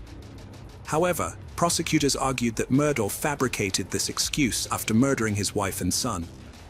They believed he used his wife's phone to create an alibi by making calls and sending texts, including "Call me, babe," at 9:47 p.m. Phone data showed that Murdaugh's and his wife's phones locked simultaneously, and Alex's phone recorded a sudden increase in steps around the time of the murder. Prosecutors suggested this was evidence of him trying to hide or dispose of evidence, but his lawyers disputed this, pointing out that the step patterns on Alex's phone did not match his wife's. The decisive evidence came from a video recorded at the dog kennels. After deliberating for just 3 hours, the jury found Murdaugh guilty on all counts on March 2, 2023. He was sentenced to 2 consecutive life sentences without parole. Additionally, he received a 5-year sentence for possession of a weapon during a violent crime. Murdaugh pleaded guilty to 22 financial crimes as part of a deal, but maintains his innocence in the murders. He appealed his conviction on March 9, 2023. In a surprise move, his lawyers filed a motion for a new trial, alleging that Rebecca Hill, a court clerk, had engaged in jury tampering. Hill denies the allegations, which include advising jurors to disregard Murdaugh's testimony and other defense evidence, pressuring them to reach a quick guilty verdict, and misrepresenting critical information to the trial judge. A hearing is scheduled for Murdaugh's lawyers to present evidence and witnesses to support their claim. However, a judge has not yet been assigned to preside over the hearing. With over 100 financial and drug crime charges pending, as well as multiple lawsuits, it is clear that the Alex Murdaugh case is far from over. Hello friends, welcome to our channel. Today we're going to take a look at another horrible case with you. The case of Michael Haight. Michael Haight was born on January 7, 1980 in Seattle, Washington, and later moved to Cedar City, Utah, with his family after his father finished dental school. As a child, Michael was very active and enjoyed playing sports like baseball, basketball, and soccer. He also excelled in school and achieved the rank of Eagle Scout. After graduating from high school in 1998, Michael worked at a fish plant in Alaska for the summer, where he quickly proved himself as a leader, rising to the position of line manager and overseeing a team of over a dozen men. This experience showcased his strong work ethic and dedication. Michael then embarked on a mission trip to South Brazil with the Church of Jesus Christ of Latter-day Saints, which deepened his faith and commitment to his religious community. When he returned to the United States, he pursued a business degree at Southern Utah University, graduating in 2004. During his time at the university, Michael met his future wife, Tasha Earle, and they fell in love. They got married in the St. George Temple on May 10, 2003. Michael appeared to be a devoted husband and father, often spending quality time with his family at sports events, school concerts, and working on projects together in the garage. On January 4, 2023, a shocking discovery was made at the Haight residence in Enoch. 8 bodies were found, leaving investigators and neighbors stunned. The events leading up to this gruesome finding began when Tasha Haight missed an online appointment and her husband Michael failed to show up for work. Their concerned colleagues contacted the police to perform a welfare check at the Haight residence. When officers arrived, they knocked on the door but received no response. As they surveyed the property, it seemed empty. Considering the Haight's had 5 children, the police reached out to the Iron County School District to check if any of the kids were in school that day. However, it was found that none of the children were present. Before entering the home, the police cleared the premises to ensure it was safe to do so. After a thorough search, authorities confirmed that no one required medical attention and there was no active threat. The Haight's single-story residence with a basement was declared a crime scene, and detectives arrived shortly after. In the main bedroom, detectives found 4-year-old Gavin lying on his stomach, his head turned to the left, with one arm under his head on a pillow and a blanket covering part of his body. Tasha, Gavin's mother, was also partially covered by the blanket. On the other side of the bed, detectives found an older woman, later identified as Gail Earle, Tasha's mother, lying on her back with her head resting on a pillow and partially covered by a blanket, similar to her daughter and grandson. In Bry's room, the 12-year-old girl was found lying in bed, slightly inclined and partially covered with a blanket. In Aman's room, a 7-year-old boy was found lying face down in the corner, without a pillow or blanket. His twin sister Sienna was discovered in her bedroom, lying on her left side in bed, with her head on a pillow and covered with a blanket. The eldest child, 17-year-old Macy, was found in her bed, with her head on a pillow and her body covered with a blanket. In the exercise room of the basement, the detectives found Michael Haight lying on top of a sleeping bag. Sadly, all 8 family members were found dead from gunshot wounds. It quickly became clear to the detectives that Michael Haight was the main suspect, and they believed he had killed his wife, mother-in-law, and 5 children before taking his own life. When detectives started investigating, a neighbor provided vital information that helped them reconstruct the crime's timeline. The neighbor told police she woke up at 3:30 a.m. to use the bathroom, and as she left her room, heard a loud bang that sounded like fireworks. However, realizing it was after the allowed date for fireworks in the neighborhood, she felt annoyed rather than alarmed by the noise. The neighbor reported hearing an initial loud bang, followed by 2 more in quick succession, then a short pause, another bang, and a longer pause before the final bang. Based on this testimony and the condition of the 8 bodies found inside the house, the detective inferred that the loud noises heard around 3:30 a.m. were directly connected to the events that unfolded that night, leading them to believe that Michael Haight committed the brutal killings during this time frame.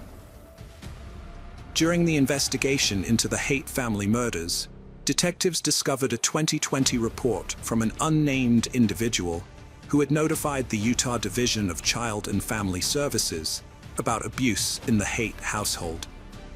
According to the report, 14-year-old Macy had confided in this individual about her fear of her father, sparking a further investigation. The authorities then interviewed Macy and her parents separately. During Macy's interview, she revealed disturbing information. Her father had choked her on multiple occasions, and she lived in fear of being killed by him.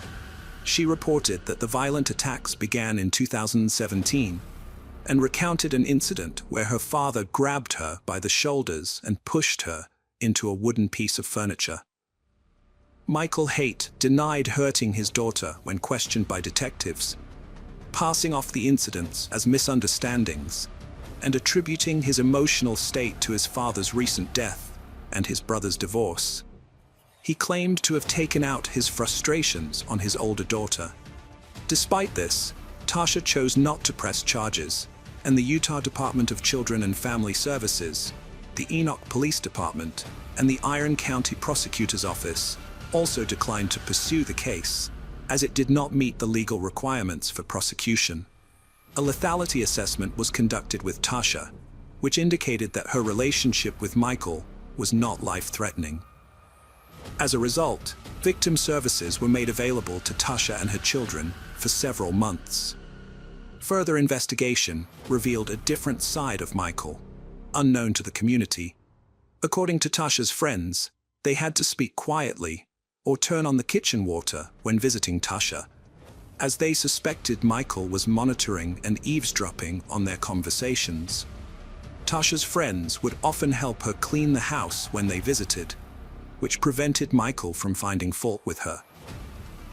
When texting Tasha, her friends noticed that she would respond with brief, positive messages, likely to maintain a positive image in case Michael read them. This suggested that everything was fine in their marriage. The detectives investigating the case discovered that Michael exhibited highly controlling behavior towards Tasha. For instance, he would take away her car keys and phone to restrict her freedom. Another red flag was his overreaction when Tasha bought a $30 rug from Walmart to replace a dirty one, which was a legitimate need. Michael's anger was unwarranted, and he claimed the purchase was excessive. Tasha confided in her friends that her 7-year-old son, Aman, was increasingly imitating Michael's bad behavior. When Tasha gave Aman instructions, he would respond, "That's not my job," which concerned Tasha as it showed his lack of responsibility and disregard for authority.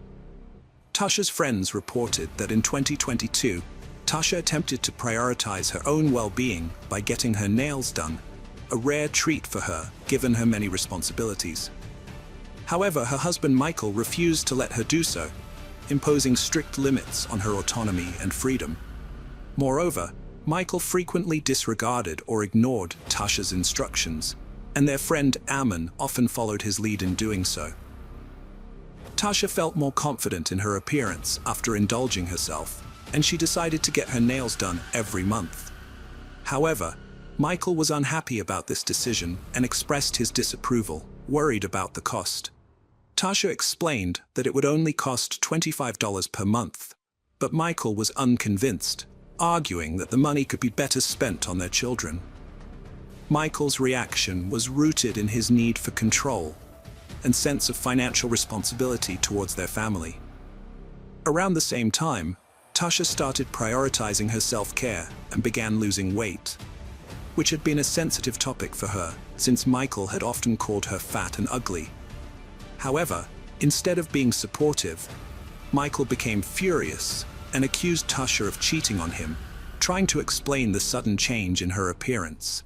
Michael's controlling behavior escalated as he tried to manipulate Tasha's weight loss, pleading with her to stop losing weight because he was worried that other men might find her attractive. This demand was driven by his own insecurities and desire for complete control over Tasha's body and behavior. Tasha's friends also told the police about an incident where the kitchen table broke and Tasha needed to buy a new one.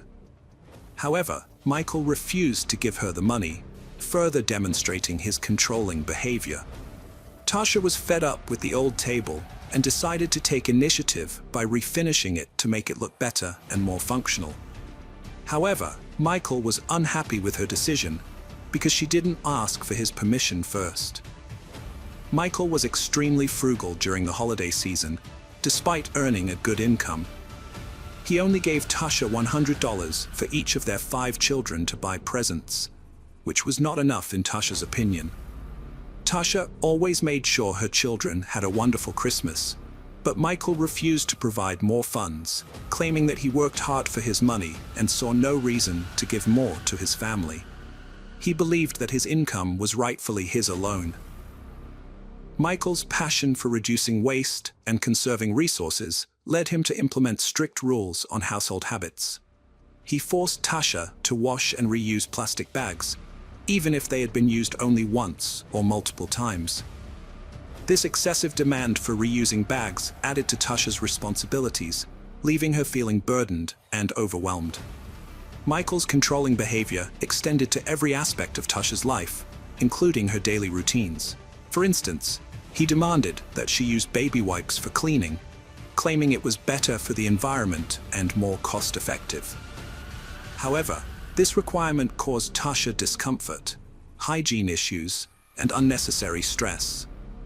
If Tasha failed to follow Michael's instructions, she would face severe consequences, which he made clear would lead to serious trouble. This threat instilled fear and submission in Tasha, leaving her no choice but to obey Michael's demands. Tasha confided in her friends that while Michael had been cruel to her throughout their marriage, he had never directed this cruelty towards their children until the late 2010s. However, over time, the abuse towards their daughter Macy escalated, driving her to consider suicide. Michael had unrealistically high expectations for his daughter Macy, demanding she earn perfect grades despite her struggles, which were exacerbated by the emotional burden of his abusive behavior. This pressure was crushing for Macy. Macy's friends shared a disturbing incident with the detective. One evening, Michael returned home to find Macy comforted by her mother. He became enraged and ordered Macy to clean her room. This event left Macy deeply disturbed, remembering the hatred and evil she saw in her father's eyes. The detectives also discovered an incident where 7-year-old Briley disobeyed Michael while playing with a changing table. Michael responded by blaming his wife Tasha for their children's behavior, calling them the worst and most disrespectful in the world. He then humiliated Tasha, calling her fat and ugly in front of their 5 children. This painful incident prompted Tasha to plan her escape and file for divorce after 20 years of marriage. Tasha realized she had to leave her husband Michael after witnessing his abusive behavior and lack of self-control. She knew staying in the marriage would negatively impact her children, and their well-being was more important than her marital commitment. In December 2022, Tasha filed for divorce, but asked for the papers to be delivered after Christmas to give her children one last normal holiday before the separation. When Michael received the papers, he tried to act normal, but Tasha saw through it. He told her to leave the children behind, but she refused, taking them to her mother's home in Lynn, Utah. Michael showed up at his mother-in-law's house, trying to convince Tasha to go for a ride with him, but she refused, sensing danger. After filing for divorce, Tasha's mother moved in to support her and the children. However, Michael's actions worsened the situation. He refused to leave the family home, instead moving into the basement. Tasha discovered he had secretly transferred $220,000 from their children's savings accounts without her knowledge or consent. She also found that her inherited firearms were missing, leaving her family vulnerable. The couple's children, Macy and Briley, were affected by the constant drama at home. Macy had a secret phone to record her father's outbursts as evidence for the divorce, while Briley found solace at a neighbor's house. Both girls were relieved about their parents' divorce. On January 3, 2023, Tasha met with her attorney, expressing concerns about her divorce and Michael's volatile behavior. Although she had relocated him to the basement, the attorneys pressed her about feeling safe. Tasha reassured them she never feared for her or her children's well-being, but in hindsight, her optimism was tragically misplaced. A disturbing discovery emerged from the digital evidence found on the family's computers and cell phones. Just days before the tragic shooting, Michael made a series of concerning Google searches on December 30th at 10:41 p.m. These searches focused on firearms and shooting-related topics, revealing his sinister intentions.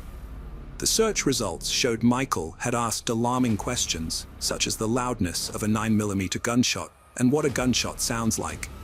Before taking his own life, Michael wrote a note expressing his desire to end the controlling behavior he felt he was subjected to by his wife. He stated that he couldn't handle the situation for another day and wanted to escape the manipulation. Michael's note conveyed deep frustration and desperation, as he repeatedly asked for help but felt ignored. He emphasized his determination not to be a burden to society. The details of this case have left many in shock. revealing a deeply dysfunctional family plagued by violence. Michael's actions were premeditated and calculated, as he carefully planned the murders to catch his wife and children off guard. Hello friends, welcome to our channel. Today we're going to take a look at another horrible case with you, the case of Kimberly Antonakis. Kimberly Antonakis was born in 1974 in New York, USA. She was the only child in the family. Despite the fact that she grew up in love and affluence, she was not pampered. Her parents came from simple families. Nevertheless, her father Thomas managed to achieve considerable heights. He created his own company, which was engaged in computers, earned funds. The man was happy to spend on his favorite daughter and her desires. When Kimberly was a little girl, her parents divorced. The child was left to live with her mother. However, this did not weaken the connection between the little girl and her father. He took her on weekends and spent all his free time with her. When Kimberly's mother found a new man and decided to move to Florida, she faced a choice to stay with her mother or with her father. Since she didn't want to move, the young lady decided to live with her father. Kimberly was very close to her father and enjoyed living with him.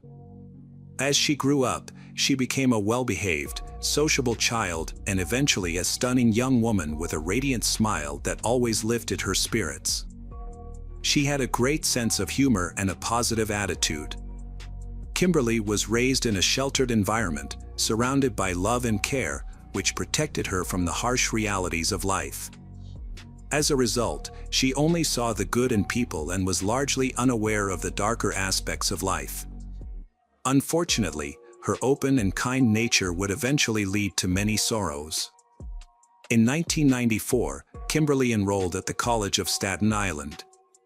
Shortly after, she told her father that she felt ready to live on her own.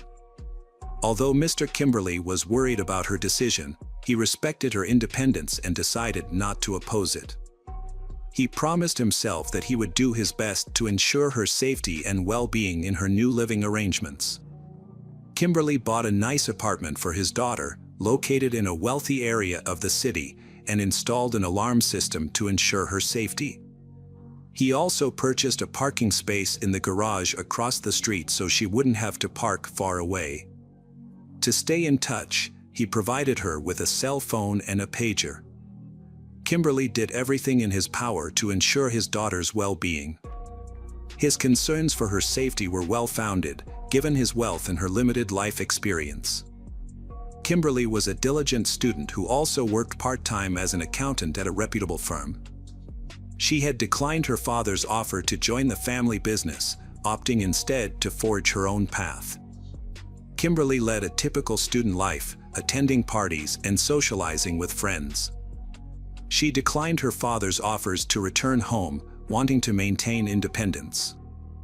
This led to an unexpected situation when she let friend Liz Pace and her family stay while their apartment was being renovated in early 1995. Kimberly, with a kind heart, invited young people to her lodging. They spent days having fun together. One day, Kimberly and a friend attended a party, getting ready and dressing up. After a fun night of dancing, Kimberly drove them home but didn't go up, citing unfinished business. They hugged goodbye, unaware they'd never see each other again. After visiting the police, Mr. Kimberly's father, went to the parking lot next to her house, only to find that her car was missing from the garage. As he looked around, he spotted a shiny object on the floor near the wall, a small gold earring. He recalled giving his daughter similar earrings and, just in case, picked it up. However, Kimberly was nowhere to be found in the apartment. Instead, he met her guests, including a friend, her boyfriend Joshua Torres, and their 2-year-old child. Although Kimberly was aware of Kimberly's decision, he didn't agree with it. The tenants were worried about the hostess's absence and Joshua offered to help find her. He said he was looking for Kimberly and would assist later. Kimberly returned to the police station, explaining that his daughter had been in an accident, but the officers remained unconvinced. Kimberly decided to speak with Liz Pace, the last person to see Kimberly, and showed her the jewelry he had found. Liz Pace confirmed that she had seen Kimberly wearing those earrings on the night she disappeared. Kimberly then visited the places his daughter frequently went to, talking to many people, but didn't gather any significant information. Joshua suggested searching not only for Kimberly but also for her distinctive car. Kimberly went to the police station for the third time, insisting that he wouldn't leave until they began a search. A detective eventually responded to his appeal, agreeing to take on the investigation despite the usual protocol. To better understand the events surrounding Kimberly Antonia's disappearance, investigators started by reconstructing her activities on February 28. Kimberly began the day by attending college, followed by a few hours of work. After work, she returned home and had dinner with friends before heading out to a party with a friend named Liz Pace. The evening concluded with their return home around 4 a.m. Following her return, Kimberly went to the parking lot for reasons that remain unclear. Both her apartment and garage were thoroughly searched, but no signs of struggle or foreign fingerprints were found. This lack of evidence suggested either a meticulous cleanup or that any potential intruder may have worn gloves. The most puzzling aspect was the disappearance of Kimberly and her car without any trace, except for a single earring that was found. An analysis of Kimberly's bank account revealed that her last transaction occurred the evening before she vanished, ruling out the possibility that she had run away from home. Based on the evidence, detectives hypothesized that Kimberly was likely kidnapped. The investigation expanded to include additional police officers. Due to the lack of concrete leads, law enforcement considered information from a psychic. Witness interviews began with Liz Pace and Joshua. They revealed 65 calls were made from Kimberly's landline on March 1st. Joshua explained he made these calls to locate Kimberly, who was like a little sister to him. Liz Pace's testimony helped determine Kimberly's clothing in a portrait was created, highlighting her distinctive tattoos, including a scorpion and infinity sign. Meanwhile, a search for the missing car was underway, with checks at scrap metal collection points and other locations where the vehicle might be found. Unfortunately, no positive results were obtained. A check of Kimberly's cell phone was also unsuccessful. Police advised Kimberly to pay attention to any letters or phone calls he received, as they might be from Kimberly's kidnappers demanding a ransom. The Kimberly family remained in a state of uncertainty until March 4th. At approximately 2 a.m., emergency services responded to a reported fire at a large, abandoned house located at 86 Woodhaven Avenue in Queens. Multiple fire crews battled the blaze until it was finally extinguished. Upon investigation, a charred body was discovered in the basement of the building. Further analysis by forensic experts revealed the deceased was a woman between 20 to 25 years old, with remnants of long, black hair still intact. There were also signs of tape and evidence that her legs had been bound, with her hands tied behind her back. The most disturbing aspect, however, was that she was alive at the time of the fire, as indicated by the presence of smoke in her lungs. Detectives initially suspected that the body might belong to Kimberly, a missing person. To confirm the identity, dental records were required. Meanwhile, an inspection of the ashes and the air revealed the scent of gasoline, strongly suggesting that the fire had been intentionally set to destroy evidence of a serious crime. Despite the absence of other evidence, the charred body remained, and upon closer examination, specialists found tattoos matching the description of the missing woman. The records from the dental clinic supported the investigation's suspicions, leading to the discovery of Kimberly Antonia's body. As more details emerged, an eyewitness came forward who often walked his dog in the area. The dog had been acting strangely in the days prior to the fire, appearing nervous and barking at the house for no apparent reason. It wasn't until after the fire and the discovery of the body that the cause of the dog's behavior became clear. She had attempted to escape and called for help, but her cries went unheard by humans. However, the dog's acute hearing allowed it to detect the sounds coming from the basement, explaining its unusual behavior. When questioned by officers, the homeowner revealed that he had visited the building multiple times in recent days. He was trying to sell the house and would regularly check on its condition, collect mail, and pick up receipts. However, he only inspected the house from the outside and never went into the basement. The homeowner claimed he never heard any suspicious noises, and if he had, he would have investigated. Investigators decided to re-question Joshua, as they had some reservations about him. They also found it strangely coincidental that his name started with the letter J. This time, Joshua mentioned a person he hadn't been able to contact the day Kimberly went missing, a young man nicknamed Psycho, a Russian national who had previously dated Kimberly.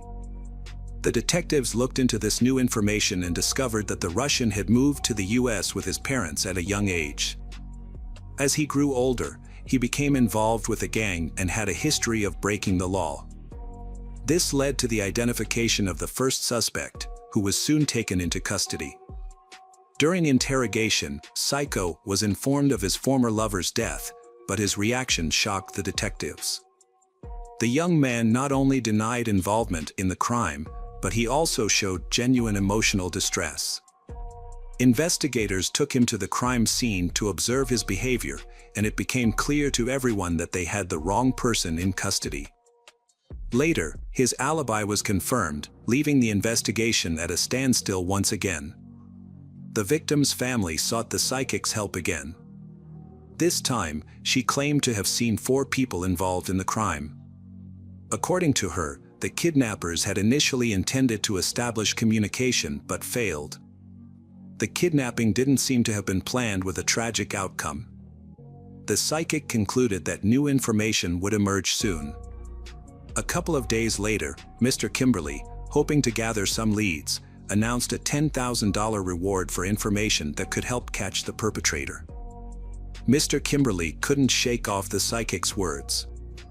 He pondered the psychic's statement about the kidnappers wanting to make contact. What could that mean, and what had prevented them from doing so? Upon returning home, he sat at the table and stared at his phone for a while. He suddenly recalled a minor detail from the day Kimberly went missing. He had listened to all the answering machine recordings as he had been expecting his girl to contact him. However, there were no messages, except for 2 blank ones with complete silence. He initially thought it was a technical issue or a problem with the connection. But it later became clear that this was not the case. 5 days after her body was found, the police located her car in a quiet area of town, not far from where her body was discovered. The investigators were hoping to find fingerprints in the car, but it had been thoroughly cleaned. The only evidence they found was her hair and a second earring in the passenger compartment. Although it seemed like a breakthrough, it didn't lead anywhere. Kimberly, her father, was linked to a local mob hit due to his wealth and success. However, detectives found no evidence to support the rumors. Kimberly, grieving the loss of his daughter, denied any involvement and was found to conduct his business openly and honestly. In July 1995, a burglary suspect was arrested at a New York City residence. Surprisingly, he shared information about the Kimberly case. The suspect claimed an acquaintance told him that his friends had kidnapped and killed she by burning her. Upon hearing the unidentified man's name, the officers pieced together the crime. The man in question was Joshua Torres, Kimberly's roommate who had participated in the search for her. Detectives took a closer look at the young man, calling him in for further questioning. Although he denied any involvement in the crime, a lengthy conversation revealed a potentially incriminating statement. He mentioned that if he were the kidnapper, he would have fed the victim Kimberly. This statement raised suspicions since there had been no public mention of the victim's hunger, thirst, or cold, and not even her father was aware of these details. To strengthen their case, investigators examined the suspect's past, finding a criminal record and a pattern of obsessive behavior. He was jobless and financially dependent on his roommate, caring for her child, which gave him unmonitored time to plan the crime. Knowing Kimberly's daily routine allowed him to abduct her and hide her in a vacant house. It was unclear why no ransom demands were made. Analyzing the suspect's calls revealed he lied about contacting Kimberly's acquaintances. The dialed numbers belonged to random individuals with no connection to Kimberly. Suspicious messages on his pager further implicated the suspect, Joshua. He had long been a suspect in the eyes of detectives, and they finally gathered enough evidence to arrest him. During the interrogation, they informed him that Kimberly's ex-boyfriend was no longer considered a suspect. Pressed for more information, Torres revealed that he suspected his friends of being responsible for her murder. Torres claimed that he thought his friends only intended to kidnap Kimberly for ransom and then release her unharmed. He admitted to being an accessory to the kidnapping but maintained that he did not think his friends would resort to violence. According to Torres, the plan was to demand a ransom and then let Kimberly go, but things did not go as planned. The kidnappers became frustrated when their ransom demands were met with silence from Mr. Kimberly. Unbeknownst to them, their calls had been answered by Kimberly's father, and a ransom message had even been recorded. However, due to a technical issue, the recording was not saved on the answering machine. The kidnappers, feeling ignored and angered by the lack of response, decided to wait and see how events would unfold. It turns out the group feared public attention, and the psychics claim that the suspect's name began with the letter J. This information was published and broadcast on TV, creating a cycle of events. Joshua was released on bail after speaking with the police, but then disappeared. Around the same time, Jose was shot while walking with his wife. Jose's wife later told investigators that her husband didn't trust Joshua and had been gathering evidence against him. She claimed Jose felt guilty about kidnapping Kimberly but not about the house fire. He wanted to confess to the police, just as he had to her. The pager messages and suspect statements helped investigators piece together the kidnapping and crime details. 4 men were involved: Joshua, Julio Negrin, Jose Negrin, and Nicholas Brett, also known as Jay. Notably, Julio had previously dated Kimberly and proposed, but she rejected him. The group was united by friendship and a shared criminal past. However, their actions were far surpassed by the horrific treatment of she at the hands of the guys. Nicholas had recently been released on bail, thanks to his mother's intervention, and had received a lenient fine for a crime that could have resulted in a prison sentence of over a year. Joshua had a history of serious offenses, including child abduction, violence against a minor, and illegal possession of weapons, despite his young age. Nevertheless, he too had received an inappropriately light sentence for his crimes. It was evident that Joshua was the ringleader, responsible for coordinating the group's actions. After Kimberly left the party, the men seized her in the parking lot, having apparently been stalking her and waiting for the ideal moment to strike when she was alone. A gun was used to intimidate Kimberly. When she resisted, the perpetrators tied her hands and covered her mouth, eyes, and ears with duct tape. They then put her in the trunk of a car and drove her to an abandoned house, where she was taken to the basement and tied to a chair. To prevent her from making noise, they removed her shoes. The kidnappers told Kimberly that her father owed them money and that she would be released once he paid the debt. Julio was tasked with caring for Kimberly, bringing her food and water twice a day, and keeping her warm. However, fearing the consequences, Julio abandoned the house, leaving Kimberly without food, water, or warmth for 3 days. Once Julio left, the kidnappers informed Joshua, who made an audio recording demanding a ransom of $775,000. Then, the kidnapper called Kimberly's father, leaving 2 empty messages. The kidnappers waited for a response, genuinely confused as to why Kimberly's father didn't contact them. Meanwhile, Kimberly, left unattended, suffered from dehydration, passing out multiple times, yet continued to fight for her life. The kidnappers grew angry and fearful of being caught due to the lack of ransom payment, so they decided to release Kimberly. Upon entering the basement, they found her unconscious and assumed she was dead. To eliminate evidence in the hostage, they planned to get rid of her. During the investigation, officers learned from Liz Pace that Joshua used his roommate as an alibi, directing his accomplices while staying at home with his child. Liz Pace initially claimed she was unaware of Joshua's involvement in Kimberly's kidnapping. However, at the trial, she testified against him. She stated that after being interrogated, Joshua approached her and confessed to all his crimes. However, he then turned violent, physically assaulting her, silencing her, and issuing death threats before fleeing. Some time later, Joshua was apprehended by law enforcement. In an effort to further the investigation, the authorities decided to bring the former friends together, informing them that Joshua had denied any involvement in the massacre. Upon learning of Joshua's denial, Julio chose to cooperate with the investigation, revealing crucial information. This cooperation played a pivotal role in securing Torres' conviction for Kimberly's murder. Ultimately, the trio faced charges of murder, arson, kidnapping, and unlawful imprisonment. During the trial, evidence emerged that Joshua had made repeated attempts to deceive investigators and evade punishment. After deliberating for approximately 10 hours, the jury reached a verdict. Joshua Torres was sentenced to 58 years in prison. Nicholas Brett received the same sentence as the others. Julio Negrin was found guilty of being an accessory after the fact and was sentenced to 2 to 6 years in prison.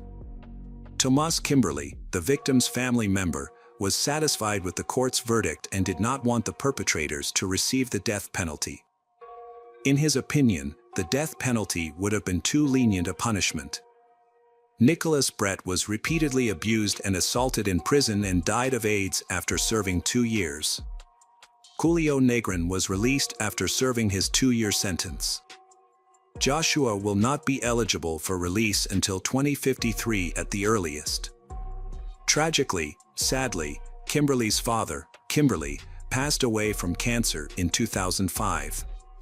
His family believes that the stress and grief caused by his daughter's death contributed to his illness. The life of Kimberly Antonakis, a beautiful young girl, was cut short in a shocking and devastating manner.